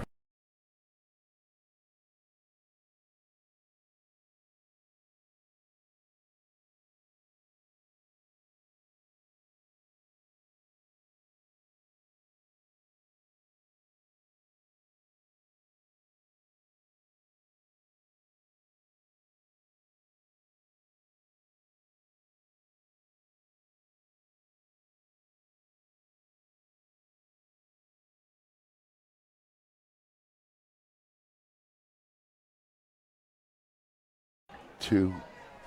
You know what I love, Alan? What do you love? Brisket. Yeah. You know who has brisket? Who? Our title sponsor tonight. That's Sonny's Barbecue. Yeah. It's a chain barbecue joint, but it's got a local flair to it because they use local pit masters. You get that little regional flair to wherever you're at. You can go to any different Sonny's, even in the county, but around the country, and there's going to be a little bit of a twist depending on which Sonny's you go to. The ribs are great. Smoked chicken's great. Brisket's great. And you know what, Alan? What's that? I know you're health conscious. They got salads as well that are pretty darn good. Check out I mean, they don't come any more health conscious than I do. Jackson, terrific job on the call in the 2nd and the 3rd quarter. And there's a fresh 12 on the clock in the Cocoa Tigers. You know what, Jackson? I'm going to let you finish the drive out here, buddy. I'm going to let you call at least a touchdown here. I see fireworks going off. Yeah. Is that foreshadowing? 1st down and 10, Cocoa as Hart going end zone, Boggs, touchdown! There you go. From 23 yards out, his 2nd of the night and his 14th of the season as Hart hits Boggs again. And, well, we're talking about how Seminole has been locking him down in this drive. Boggs came back in a big way, and he caps it off with a 23-yard touchdown on the first play of the 4th quarter. There you go, buddy. All right, you got your touchdown in. You didn't get it. You didn't just call a field goal in the game. It's the Cocoa Tigers and Jayvan Boggs again, and that's huge, Logan, because as we've seen tonight, 2 scores might as well be a running clock. Might as well at this point. I mean, Seminole player down in the back of the end zone. this game's also taken forever. I wouldn't mind a running clock at some point. That was a great pass by Hart there. And, again, it wasn't bad coverage. He just put the ball exactly where it needed to be. Hey, they caught him in man, too. Man free, and middle of the field safety was a double post. So they made the middle of the field safety make a business decision, and that was the wrong business decision. You see it there, the 2 big plays, the Boggs both over the middle of the field again. That one was that post they love to hit, and Boggs had him by a step or 2, and Hart hit him right in the hands. Good play. That was a literal post right there at the post. Oh, yeah. That's why they call it that, folks. Yeah, right there at the post. I think someone called me out on it earlier in the drive. I accidentally said touchdown on that 40-yard catch. Well, Boggs got one anyway. I think it's hysterical that there was a firework right before. There was one lone firework. Titusville scores, guys, to take the lead. Quarterback fumble for Calvary Christian. Wow. So under a minute to go. Titusville trying to preserve that perfect record. And the kick is good. 14-3. Cocoa with the lead here with 11:54 to go in the game. We'll turn it over play-by-play to Alan Zlodzinski here to close it out. Thank you very much, Jackson, and an excellent job, as always, by you. And the Cocoa Tigers go down the football field and score a much-needed 4th quarter touchdown. And I tell you what, if you're Titusville Terriers right now, you're definitely thinking, I read the comment from Chris Bonanno and want to thank him again for updating us on that. The quarterback fumbled for Calvary Christian and allowed that opportunity to take place. Yeah, they said he was looking to go up 2 scores on that. It was a sneak at the Titusville one to try and put that game away. So Titusville took it all the way down the field. How about it, huh? Finding a way. That's what I said on the pregame show last night. I thought it'd be close, and I needed Titusville to keep winning close games, and whatever way you want to draw it up. I mean, if they come out on top on this, another close game against a solid team. Both of these teams are going to go into games next week, Cocoa and Titusville in the district contest. Now, I like Cocoa in the game. So do I. But coming off of games where they were dogfights. Yeah, absolutely. All right, we get set to go here. Gunnar Trout will put toe to leather. 2 guys back deep for Seminole And Seminole needs 7. They trail by 11 here, maybe 8 and a 3, and Trout buries this one, and that'll go into the end zone, and it'll be 1st and 10 for the Seminoles at the 20-yard line. All right, what defense are you playing, Logan? The same defense you've been playing the whole game. I mean, if it ain't broke, don't fix it. Right. I mean, every time that Seminole has gotten into scoring position, it's been aided by penalties. It hasn't really been a schematic issue or an effort issue defensively. Just whatever you've been doing this whole game, you stick to it. Cocoa has faced six 15-yard penalties tonight, and actually 5 because they picked the one flag up, and it's 95 yards in just special teams, or not us, but unsportsmanlike conduct penalties. They're bringing the quarterback, Carson Sakaros-Lasky, back out onto the field. Okay, so that's because they're going to need to throw the football now, down by 2 scores here. Cocoa on top. Sakaros-Lasky, 11:54 to play, 14-3, one back in the backfield. Doubles split equally to each side. 3-4-step drop. He goes deep on the first play, and that is to intercept it. And I tell you what, he did it again. He just simply threw the football up, and underneath of it first was O'Keefe's Battle. What a play by Battle. He bobbled it coming to the ground. He made sure to secure it. That was a tough one, backpedaling to haul it in. That's a huge play by Cocoa, and they're lucky that hasn't come earlier tonight. They've tried that deep ball 4 or 5 times. None of them has the receiver been open. Nope, and he just dropped back and just let it fly. And you just can't do that. Not as a quarterback committed to go play at Penn. Well, I mean, he let it go off his back foot, too. Yeah. That's what caused it to sail. I mean, that's a post, and when you got one-on-one coverage in a post, you got to put that towards the middle of the field and let your receiver go get it. Because he had his weight shifted backwards, that's why that ball hung up in the air like that. Now, I know the tendency here is to take a shot. You're up by 2 scores. But if I'm the Tigers, I still want my defense resting up here. We've seen some crazy things happen in high school football. I turn around and hand it to Malachi Coney. I agree. I'll run the football. And he's just going to run a little. Bragg. Ooh. Yeah. Ran into his blocker. Yep. Boggs with the tackle. Yeah, Boggs out there blocking for him. They have an expression at Cocoa. It is, if you don't block, you don't get the ball. Yeah, no block, no rock. Yep. Yeah, that's one you got to be happy for Bragg. He hauled in because he bobbled it a little, and then he ran into his own blocker. If he was still bobbling it, well, probably wouldn't have been a fumble, but they wouldn't have got a complete pass. Yeah, Markel, I don't see a dogfight in the Ville either. And I don't mean any disrespect to Titusville. I just think Cocoa's clearly heads and shoulders the best team in the county. And there's a give. Oh, wow, up the middle. And he could go if he can get outside Coney all the way down to the Seminole 30. And it feels like the will of that front 7 has been broken, Logan. I was just going to say it. That's what we're seeing right now is a will that just got broken. That interception on the last drive was absolutely deflating for this team, and now you're seeing them. Yep, and opportunities abound here as Cocoa now with an opportunity to make this a 3-score football game. And again, I just turn around and make it the Malachi Coney show. Yeah, it's a great thing for Cocoa to see a run break like that. And, if you're Seminole, you can't let Cocoa get into a feeding frenzy here and just take over all assets of the game. All right. Timeout. Yeah, timeout on the field. And I believe Coach is going to try to snap his defense out of it. But look, his defense is what kept this team in the football game all night. I don't know, what are they doing? Not a timeout. I don't know what's going on. The referee blew the whistle. Yeah. He did.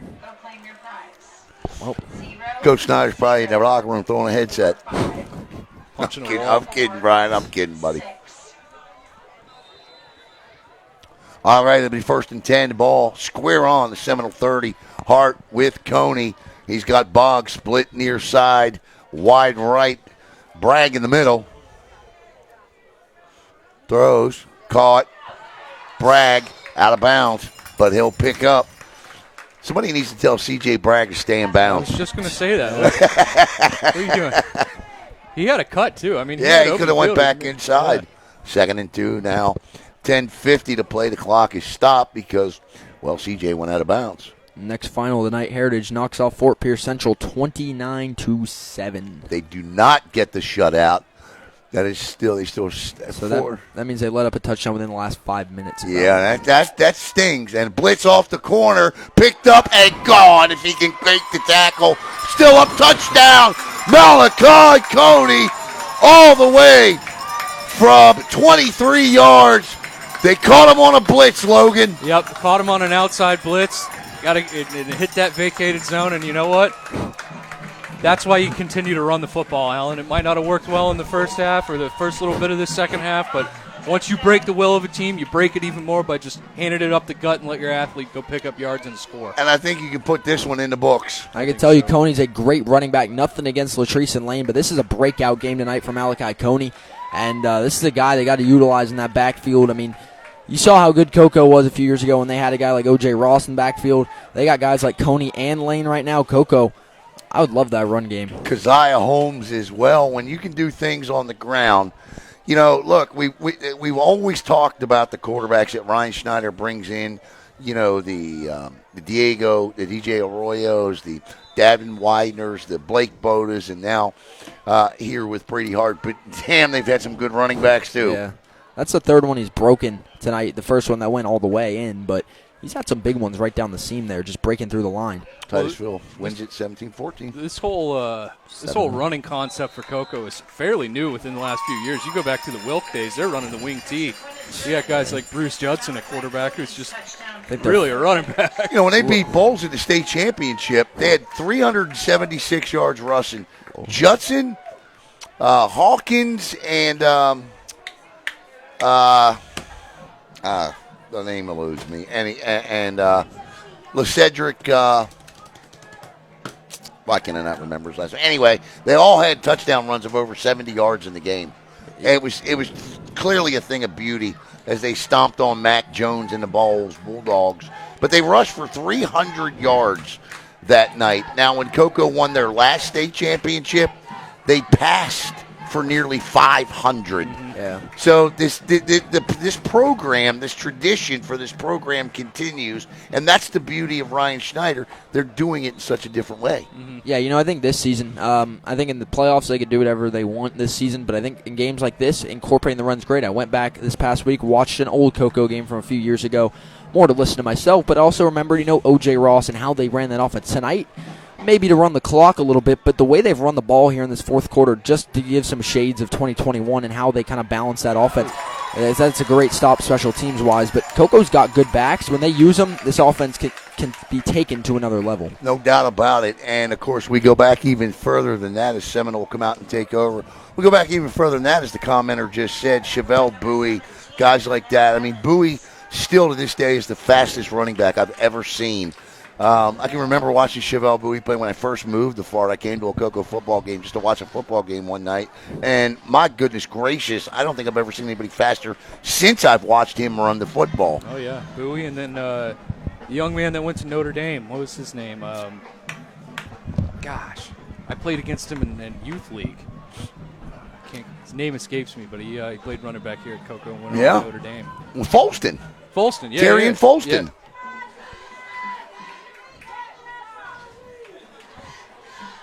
First and 10 for Seminole, and it's Lasky, or is it Parks?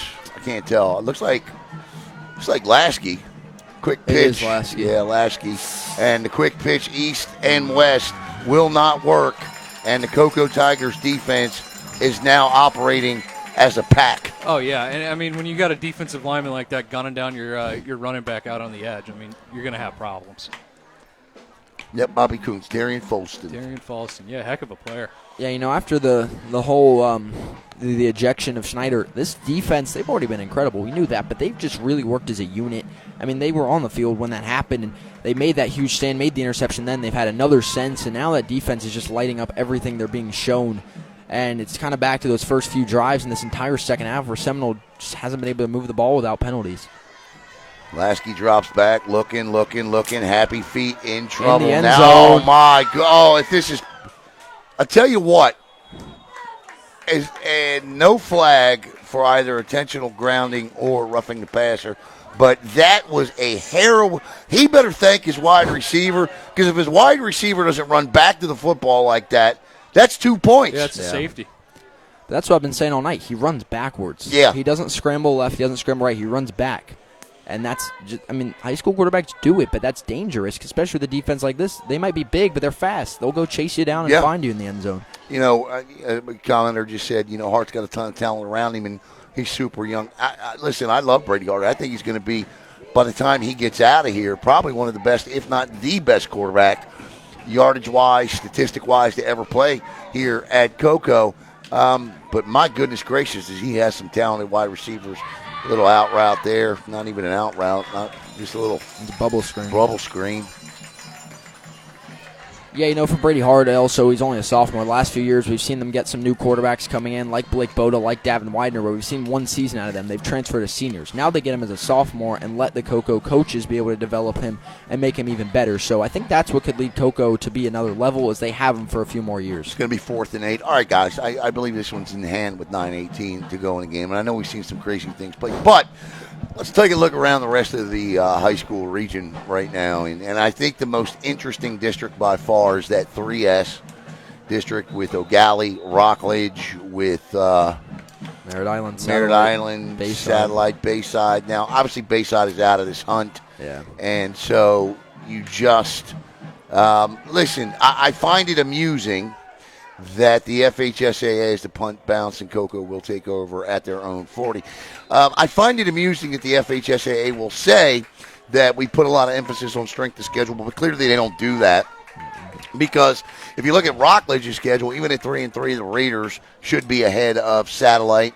They should be ahead of Merritt Island. Maybe not O'Galley. Okay, O'Galley needs to be where they are because they don't have they don't have the strength of schedule that Rockledge does. But to me, it should be O'Galley. It should be Rockledge. It should be Merritt Island and Satellite, or Satellite and Merritt Island. But it's going to work itself out. Does that region send 4 teams to the playoffs? Yeah, I definitely think it's capable of. I like to note O'Galley hangs 47 on Flagler Palm Coast tonight. That offense is what we were all questioning, and it comes back in a big way. I thought they could win this game, but I said it could be close, just like Heritage, and neither of them ended up being. And this is arguably I would say the biggest statement game tonight is O'Galley offensively, putting up 47 points. Flagler Palm Coast isn't a slouch. They beat Bishop Moore, as did O'Galley. O'Galley beat them 12-10. Flagler Palm Coast beat them 28-14. So just looking at that, what we're presented with, not knowing any more about this team, this is a good performance out of O'Galley coming off a close scare against Merritt Island. I don't know who the quarterback was tonight, but they do have, and that's a good run, and that's Lane in there, and this is going to be tipped up. And see, I don't understand the play call there. It's 2nd and 7. There's 8:29 to go. Why?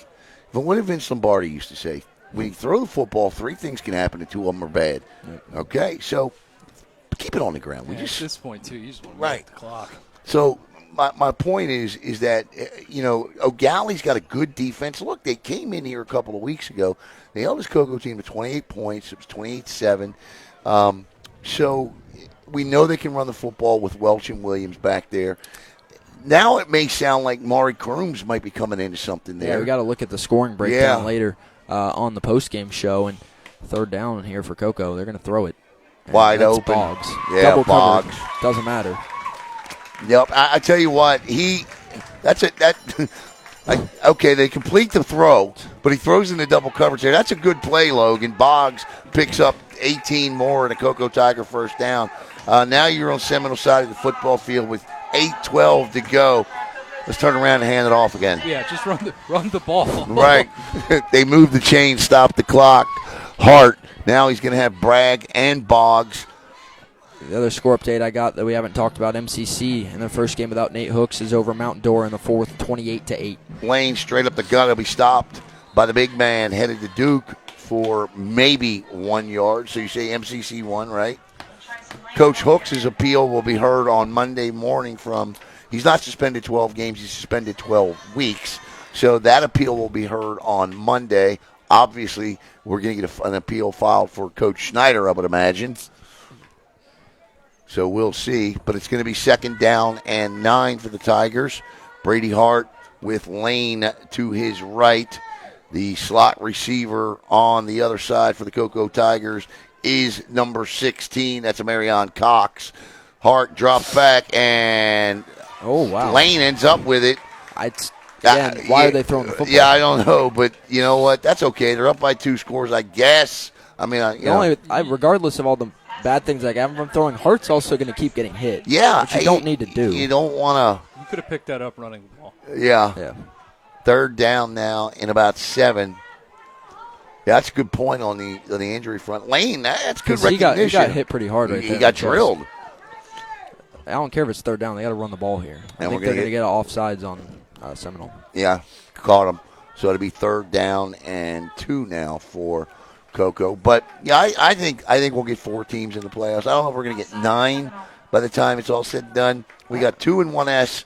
We've got 4 in 3S. We've got 1 in 4S. Now, and 2 in 2S. I asked you where you think, because I'm saying I think that we could even go higher because we have one team out. Like the current breakdown we posted, the one team we have below is Palm Bay, who I think could even jump in. I don't know who else we would drop out. Well, they're going to pick up a little extra this week because they're going to win over a team that's in a higher classification than them. Yeah. 2 classifications higher than them. So we'll see. Throws caught. Nice cut by Bragg back inside. Still fighting. He'll be forced out, and on the coverage there was Nakoma Simpson, the 5'10 senior. And did we get a flag? No, I don't think so. No, it's timeout. And it's timeout on the field. Heritage will be the only team that goes to the playoffs from 4S. I just don't see Vieira having enough to come up and be able to jump up in there. My biggest worry for Heritage is 4S. It is loaded. Yeah. Lakeland, Treasure Coast. You look across all of 4S. In fact, Heritage is 4th in the region. Just the region, not counting all of 4S. That's a good football team. Yeah. We've said that. And my other fear is strength of schedule. I know we've said it a lot. I know it won't affect their ranking, but it's unfortunate we don't see them play a team like O'Galley, Cocoa, or Rockledge this season, even in Brevard. And outside of Brevard, Oviedo was a good football team, but same with, Fort Pierce Central is a solid team, but and I understand coming off a season when they missed the playoffs, they're not going to load up the schedule, but, I think that is going to hurt them in 4S because when you go, you're going to see some really good teams really quick in the playoffs. It's not like you're going to have to wait till the Final Four to see a really good team. You're going to see them really fast, so I think Heritage has the talent to do it. It's just a matter if they've... What's going to hurt them is they're going to be 9-1, and they're going to be traveling week 2. Yeah. People ask how much time is left. 6:13 to go in the game. All right. 1st and 10 up the gut is Coney. Malachi Coney fighting for yards. He'll pick up 4 of them. It'll be 2nd and 6. And that's what that means now. Rockledge at the moment is the 7th team in the region. Satellite 6, Merritt Island 5. O'Galley is 2 and 22nd in the state. O'Galley's rankings won't be affected. So, Rockledge on a bye this week, Merritt Island on a bye this week. They won't pick up points. I think the very interesting thing, you look at 2S, we have the top 2 seeds in the region. Yeah. Cocoa 1, Titusville 2. They play next week, which, I don't think it'll, even a loss, Titusville might get some points there. We could really set those 2 up for a regional final matchup and a rematch. 5:27, and now got Coney, Seminole just teeing off on the run. And that's okay. The clock continues to run. At least you run all 40 seconds at least in that time frame. 5:14 and running here. Leading field goal range, too. Leading rusher this season for Cocoa was Lane coming in. They've used Coney a lot tonight. And I just think they have 2 great backs. They've had that before. I've been impressed the most tonight with Malachi Coney. Yeah. They're going to throw the ball again. And there it is wide open in the corner. Bragg. Overthrown. And Bragg had a man on him. And they are. They're going to try a field goal. And I like this here because you know what? Gunnar Trout's a great kicker. And this is going to be a long attempt here. And when you get to the playoffs, Cocoa doesn't win a state championship last year if it's not for Yao.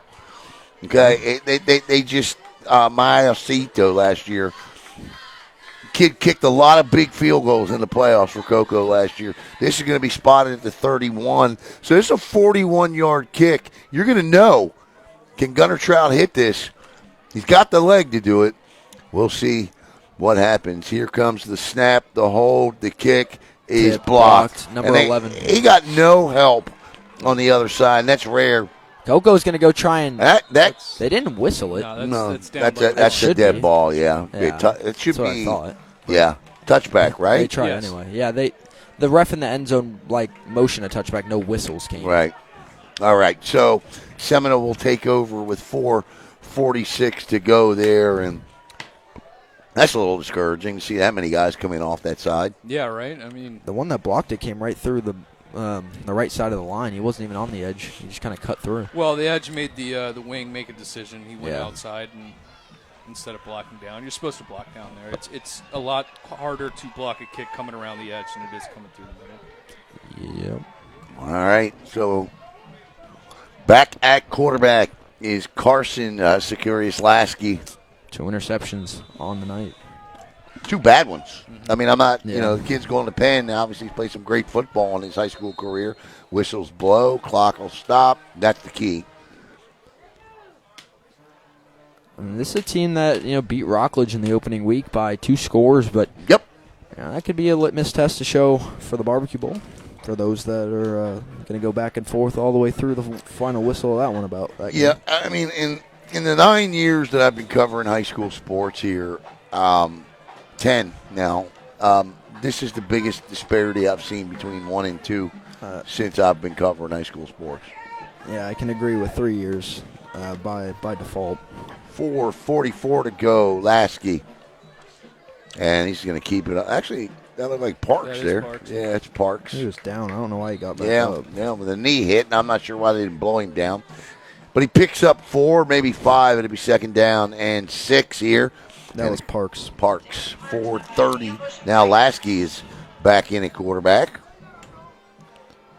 So they're just rotating these 2 guys in. That situation kind of reminds me of what Satellite's been using with Rayful and Tristan White. They kind of bring in Parks like how Satellite uses Tristan White to kind of just come in. He can pass. I mean, he's got a good arm, but their focus is to run the ball with him.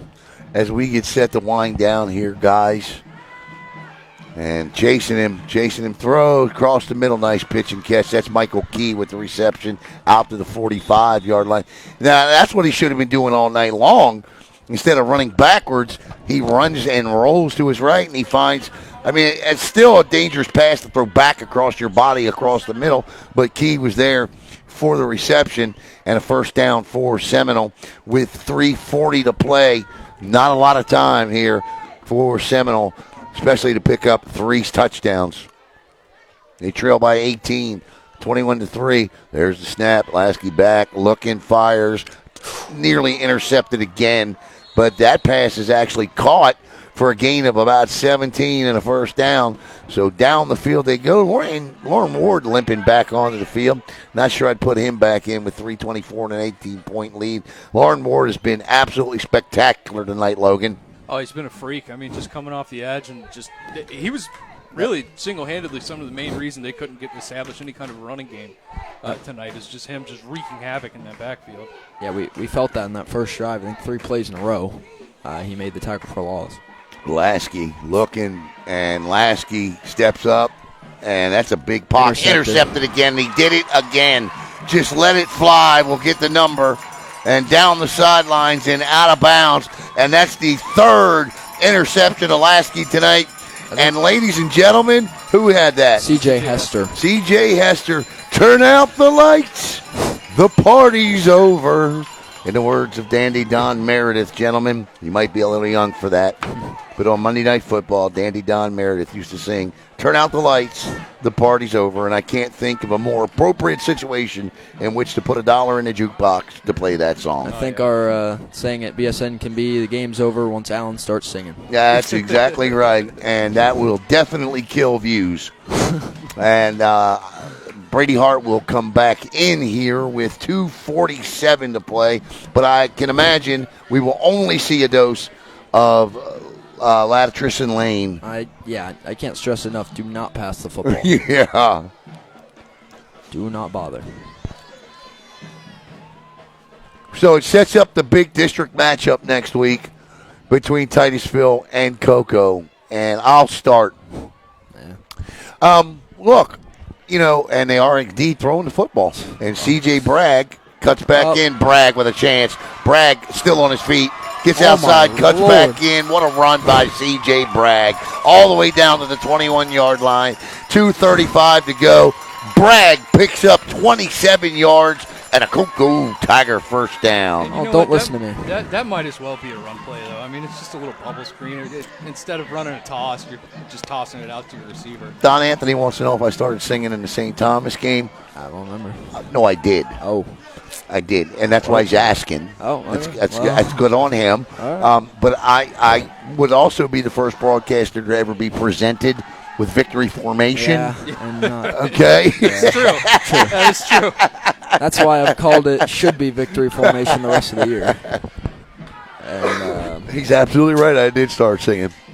yeah, we But- talk about Boggs tonight. Bragg, that was a powerful play. He broke like 5-6 times. That was Yeah. a good play by Look at CJ Lane Bragg. up the middle, and he's gone. And the Cocoa Tigers add some more as they go up 27-3 with 1:52 to go, flexing that Tiger muscle. Yeah, Lane seeing what Coney did and said, all right, I'll get myself one as well while the going's good. There's that will completely yeah, broke that's out. another one of those will breaking runs. I mean, the will was already broken, but now it's almost like they rebuilt it and then broke it again. This was a 7-3 game at the half, guys. Yeah, I mean, this is I warned of the feeding frenzy that was to come possibly, and Seminoles kind of let that happen. And Sparked by the ejection of their head coach. absolutely. I mean, this team turned on a fire. They got 3 interceptions, 3 touchdowns since then alone. And that's not to say they don't need Ryan Schneider, but that's just to say this team, they're going to rally. They're going to take adversity. Kudos to the players. They kept their heads on straight. No 15-yard penalties since then. I don't think. Not on them. And they had the one picked up, so. I mean, I don't think, besides possibly like a false start or an offside, I don't think they've had any penalties since then at all. I want to go back to Titusville and Cocoa next week because that's obviously going to be all the trash talking online and the ridiculousness that's going to occur from that. Listen, these are two programs that are having outstanding seasons, but they're both still in very different places. Logan is a former football coach. I know that John Holmes is telling his Terriers, we need to prepare this week. We're going to beat Cocoa. And I love that mentality. The problem is I don't know that they have the talent to do it. They have a lot of talent, but I don't know that they have this much talent. And listen, I mean, with a lot of these players on the field last year, Cocoa scored a lot of points. Yeah. And there's good teams in this county, and Titusville is one of them. The unfortunate truth is there's not a team in this county that can come remotely close to beating this Cocoa team. And there is, Coach Asia Patrick told me this once, former Cocoa Tiger basketball coach now up at New Smyrna Beach. Asia Patrick told me this once. There is state good, or there's county good, there is state good, and there is national good. The Titusville Terriers are very much county good, and they're state good as well. They're not top 10 state. Cocoa is 6 in the state and in the top 25 nationally. They're national good. Huge difference. Yeah, it's just the type of athlete they got. And listen, I like Nate Lopez over there at Titusville. I love what he does. I love what several other players do over there. But, I mean, just the depth of talent that Cocoa has, it's hard to match up with. I think the problem too is, they're a run-heavy team, and that works for them. Nine weeks out of the 10, but we've seen what Cocoa's front's done to the run game tonight for Seminole. It hasn't been existent, so I just don't know if Jamarion Stevens and Nate Lopez can carry Titusville to keep them in that game. Just Allen's a good passer, but they can't lean on him all the way to take him to a win, and that's my issue. You have a pass-heavy team. Cocoa still has a great secondary. I just don't think it could happen in Brevard County this year. I think you hit the nail on the head there with exactly what you just said about that game plan in running the football. It's going to be interesting. And listen, if let's say, and there's a big run there, and still on his feet, let's say the impossible happens. Okay? That would be great. I wouldn't have a problem with that at all. I think that would be great, but I don't know. We'll see. How does it happen? I think it does. How would it happen? That's what I'm saying. I can't come up. I don't. Weather. When you're talking about like a maybe a weather game. Yeah, maybe a weather game, something like that. when you're talking about a road that you're trying to map out there, Cocoa would have to play awfully sloppy. They'd have to turn the football over a bunch of times. And those are all things we just haven't seen them do this year. That's the thing, too. Titusville hasn't scored a lot this year. They're another one of those teams this year that's defensive forward. So that would have to be a game that they hold Cocoa to almost no points at all. Well, yeah, it would have to be Cocoa being extremely sloppy, and I think Titusville sticking to their game plan and just running the ball and shortening the game. I think the measuring stick that most people in the know in this county that know a lot about high school football as time winds down are going to look for is, will Titusville be better than 28-7 than Galley was? And I don't know. We'll talk about it. But we got the post-game show coming up here as the clock hits 0 and the Cocoa Tigers move to 5-1, and with a big win here tonight, 28-3. I want to thank Jackson Robb and Logan Pettit and all of our great sponsors. Stay tuned. Coming up in about an hour here on BSN, it'll be the post-game show, and that's sponsored by Walk-Ons, but it won't. Great game. And it won't be at Walk-Ons tonight. It'll be in the studio back in beautiful downtown Melbourne. So for Jackson Robb, for Logan Pettit, for Athletic Director Mark Karstens, I'm Alan Slaughter-Zinski. This has been a presentation of the Brevard Sports Network. Once again, your final score, the Cocoa Tigers 28, the Seminole Seminoles 3. Have a great night, everybody.